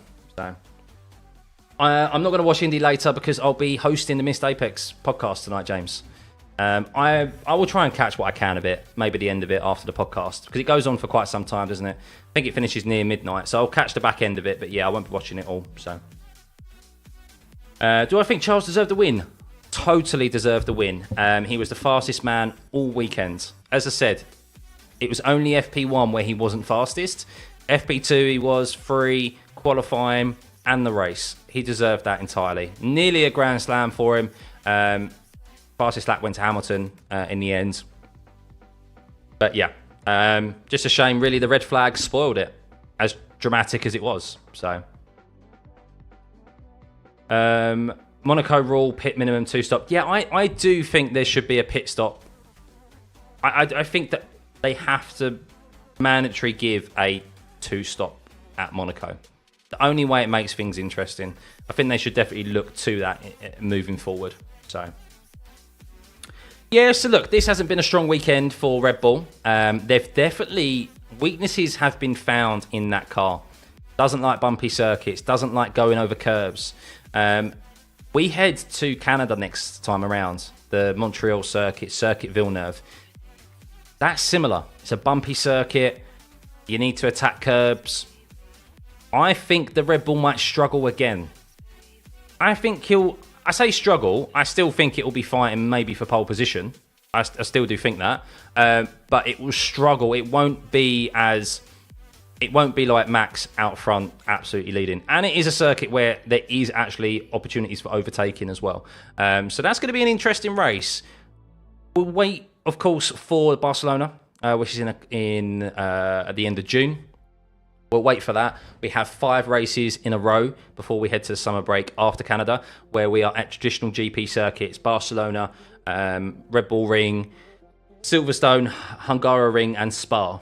That's where the Red Bull likely thrive again. So that will be a true testament to see how close the Ferraris and the Mercedes have got. But, yeah, it's really exciting at the moment, though, isn't it? So, they should enforce using every tyre compound. Yeah, that'd be interesting. So, or at least a one-stop. Well, they kind of did, didn't they? But yeah, in racing conditions, shouldn't it really? In racing conditions. Ferrari took Red Bull over in the standings, I think, and Perez now 5th in the standings. Yeah, I'll have a quick look at the F1 TV F1 standings. I don't know if it updates itself straight away, actually. Have a look and see the driver standings. Driver standings.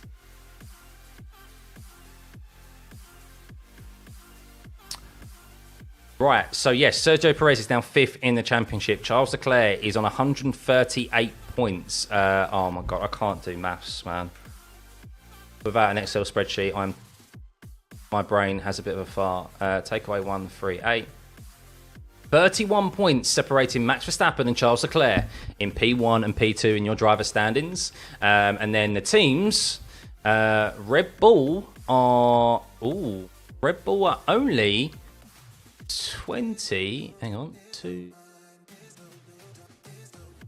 think that's 24 points difference. There's 24 points in the Constructors' Championship between Ferrari and Red Bull. I told you, the Constructors' Championship is going to be interesting this year. The Drivers' Championship, maybe Max comes back into his own and finds form again in the Red Bull, but honestly, it's going to be interesting. Hey, yeah, Sam, good to see you, buddy.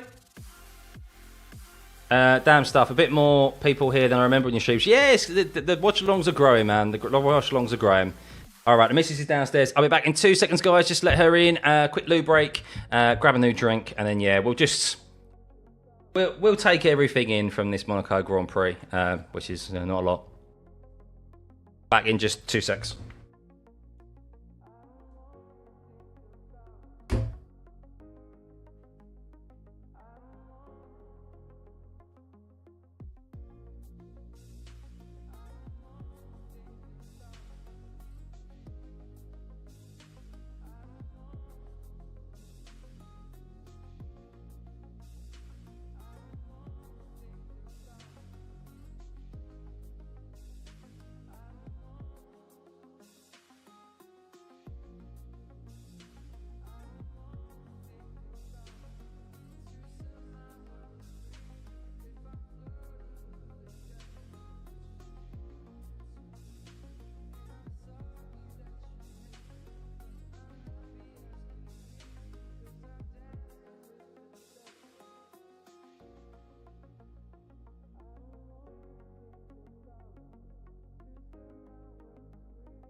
Thanks to Kaka. Yes, the missus has said wants me to thank you, Kaka, because you were trying to get my attention.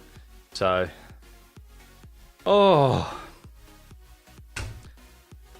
still 2,000 of you in here waiting around. So, oh dear, guys, what a race, what a stream. Another year gone, another Monaco Grand Prix gone. So, Charles Leclerc learned how to swim at that swimming pool complex. Charles guest hosted the Max Verstappen show. Yeah, but the crash. So if you haven't seen the crash of Sergio Perez, it is unreal how his car just fell to pieces. Absolutely, yeah, crazy. But by all fault, if Leclerc can't swim, and they. What happened to Max? George Russell will think he's a legend now because Max couldn't overtake. So Max did have a go at George. He did. However, the tyre advantage that he had... It was like back at Imola. So the tyre advantage you need to overtake at the likes of Imola and Monaco is so... Like, you need such a large advantage. You need, like, fresh soft tyres, basically, to have the grip to get round... anyone out at Monaco in these big cars. And he had a go, and he had about 3 laps worth of having a go at George, and then it just disappeared. Like, he just fell back, slotted in behind George, and just couldn't get anywhere close to him. Lewis was the same, caught up to Russell and Verstappen. As soon as he got into that dirty air range of like 1.5, the tyre advantage had gone. So yeah, that's why we only saw overtakes really from Lance Stroll, who came out on a brand new set of softs, and like Sargent as well, who came out on a brand new set of mediums. Bottas was the same as well when he came out on his brand new set of hards. That's it. Because all of those above, Verstappen and Hamilton were the only 2 to pit, but because they pitted into free air, everyone ahead of Bottas didn't change tyres, so they just didn't have a tyre advantage to overtake. Daniel Ricciardo tried a few times on Alonso, but just couldn't make it stick. So, I've got a well-needed rum and lemonade because I've run out of Coke. So, rum and lemonade, this is needed, guys. This is needed, especially after a long Monaco Grand Prix. I mean, it's what? It's 4:45. I forgot we lost about an hour because of the red flag. Cheers, everyone. We made it. We got through the Monaco Grand Prix, probably the most boring race that I can remember in F1 for a long time. But Charles Leclerc won. Cheers, everyone. Cheers. Oh,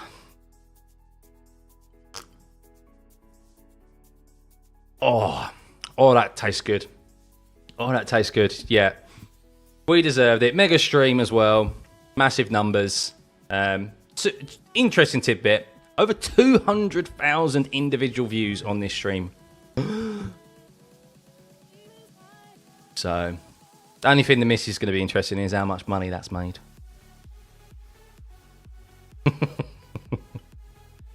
But, right.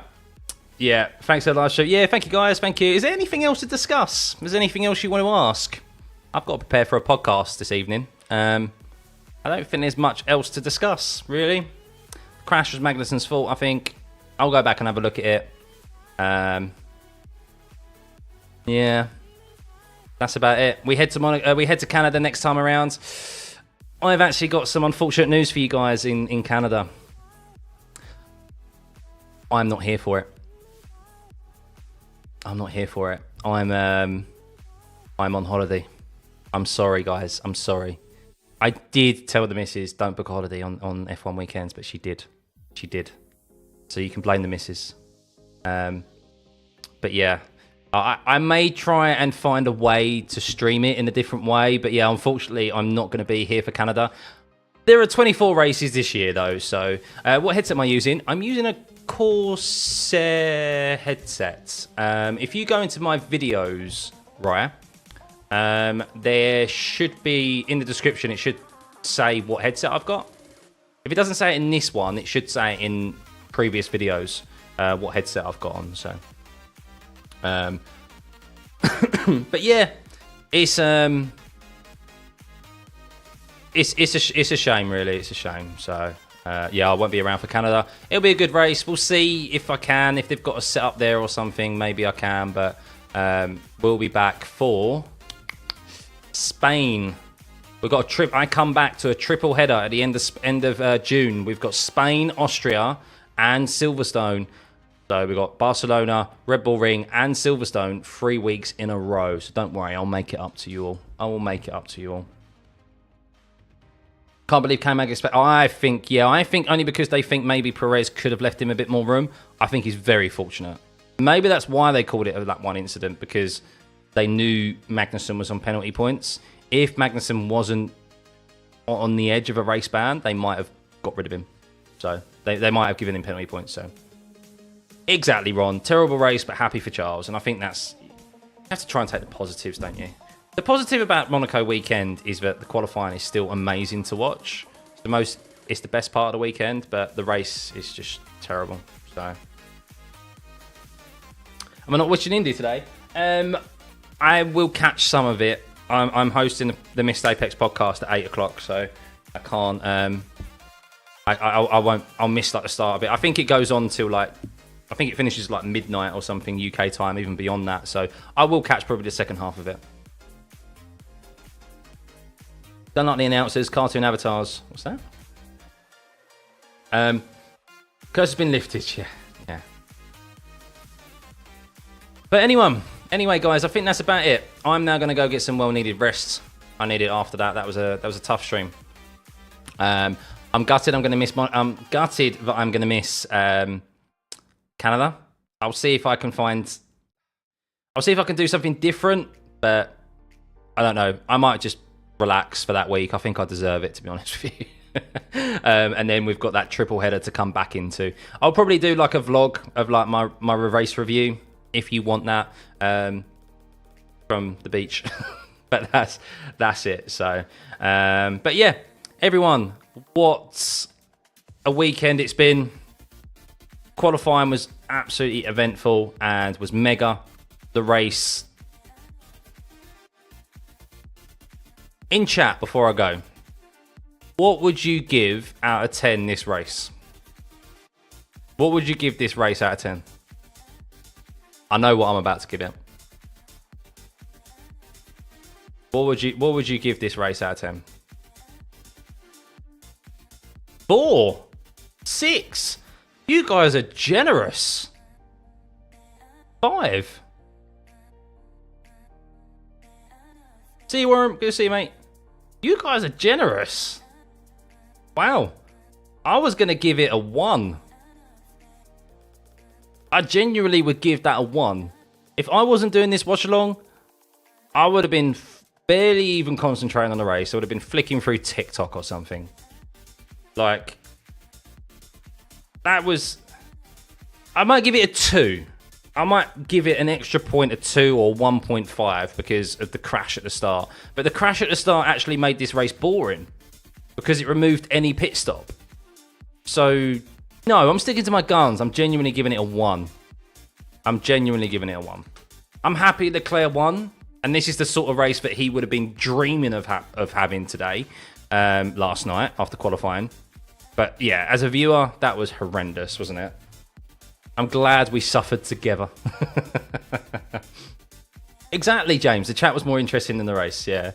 So, when Max wins, it's not a 1 nor 2. When Max wins, that we've had races which there's still been action a little bit further down the grid. But this was terrible. This was terrible. Yeah. Like the race at I thought the race at, so initially the first race of the year, Bahrain, was my worst race of the season. But this has definitely overtaken that. Whereas the qualifying was the best qualifying of the season. This is the worst race of the season, so. But that's just the nature of these cars. They're too big for this circuit. We know that. Repeat. Rinse and repeat, you know. Nothing's going to change until we get down to smaller cars. So, always, Helena, always. I'm always here. Well, I won't be here for Canada, but I'm always here. I'll be here for the rest of the season. That's for sure. So, I'm glad I did it, though. I'm glad I did it. And look, while obviously people still complain about Monaco and I'm complaining about it, I think it still does have a place on the calendar because it's a very unique circuit. But they either need to implement like a two-stop strategy, mandatory two-stop strategy at Monaco to at least give us some intrigue in regards to drivers positioning themselves and so forth, or well, yeah, eventually get the cars smaller again. That's what I think. So extremely boring, but for Monaco, can't pass, it takes forever. Max starts 6th and remains 6th in his lap 60. Well, the top 10 started where they were and they finished where they were.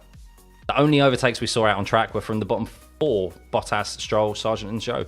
I think I will go check that, but yeah, that's about it, guys. But yeah, thank you for today's stream. Thank you for today's stream. Thank you for everyone for tuning into today's stream, and for those of you still sticking around and listening to me waffle about the most boring race of the year. Because if you're a numbers person, we hit a peak of I think just under 14,000 viewers. Just under 14,000 viewers on YouTube. On Twitch, I have no idea. Apologies. I'm still sorting out the whole multi-streaming jazz. So big thank you to all of the follows on Twitch, all the subscribers. Over 2,500 likes. Best stream by absolute far. We keep getting bigger and better here, and that's all down to you. So this wouldn't be able to do this without you lot. So yes, Canada is going to be a lot more interesting. Unfortunately, I won't be here for it, but definitely tune into it. I still think the Red Bull's going to struggle. Still think it's going to struggle a bit, but I'll be back. I'll be back after my holiday. I'll be streaming in between then, but I'll be back after my holiday, where I will be here, of course, for Spain, which is the 21st of June. To the 23rd, and we have a triple header of Barcelona, Red Bull Ring and Silverstone, so that's going to be mega. So 3 weekends in a row to make up for missing Canada, guys. But yeah, 1,000 subscribers. I think I'll tell you how many subscribers I got today. I'll be able to tell you. Hang on. Zion initially.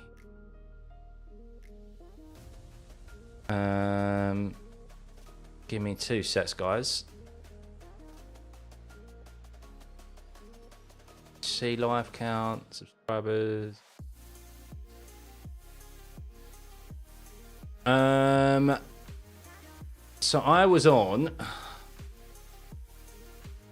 today. I started the stream with 23,200. So yeah, 1,400. Is that right? Is that my maths right there? 1,400 subs in one stream. Mad numbers. I started the stream with 23,240. Wow. You saw a few hundred on Twitch, so Defo 14k concurrent. I did have a few hundred on Twitch as well. Oh, that's good. So knew it was more than 1,000. So yeah. Getting closer to making this full time one day. But yeah, I'd love to stay and chat, guys, but I do have a podcast that I have to prepare for at 8 o'clock, and I do have some dinner that I need to go and have as well, and see if I missed anything from today's race. But thank you for today's stream. We stuck it out. We got it done, and Monaco is done and dusted for another year. And the one positive we can take from this weekend is that Charles Leclerc has finally broken that Monaco curse. He's broken the curse of 13 pole positions in a row without a win. He won't have that unwanted record of most pole positions in a row without a win. And yeah, he's finally done it at Monaco. Piastri, good result for him. And it's great to see, even though it was boring, but the top 5 cars, not even a Red Bull's in there.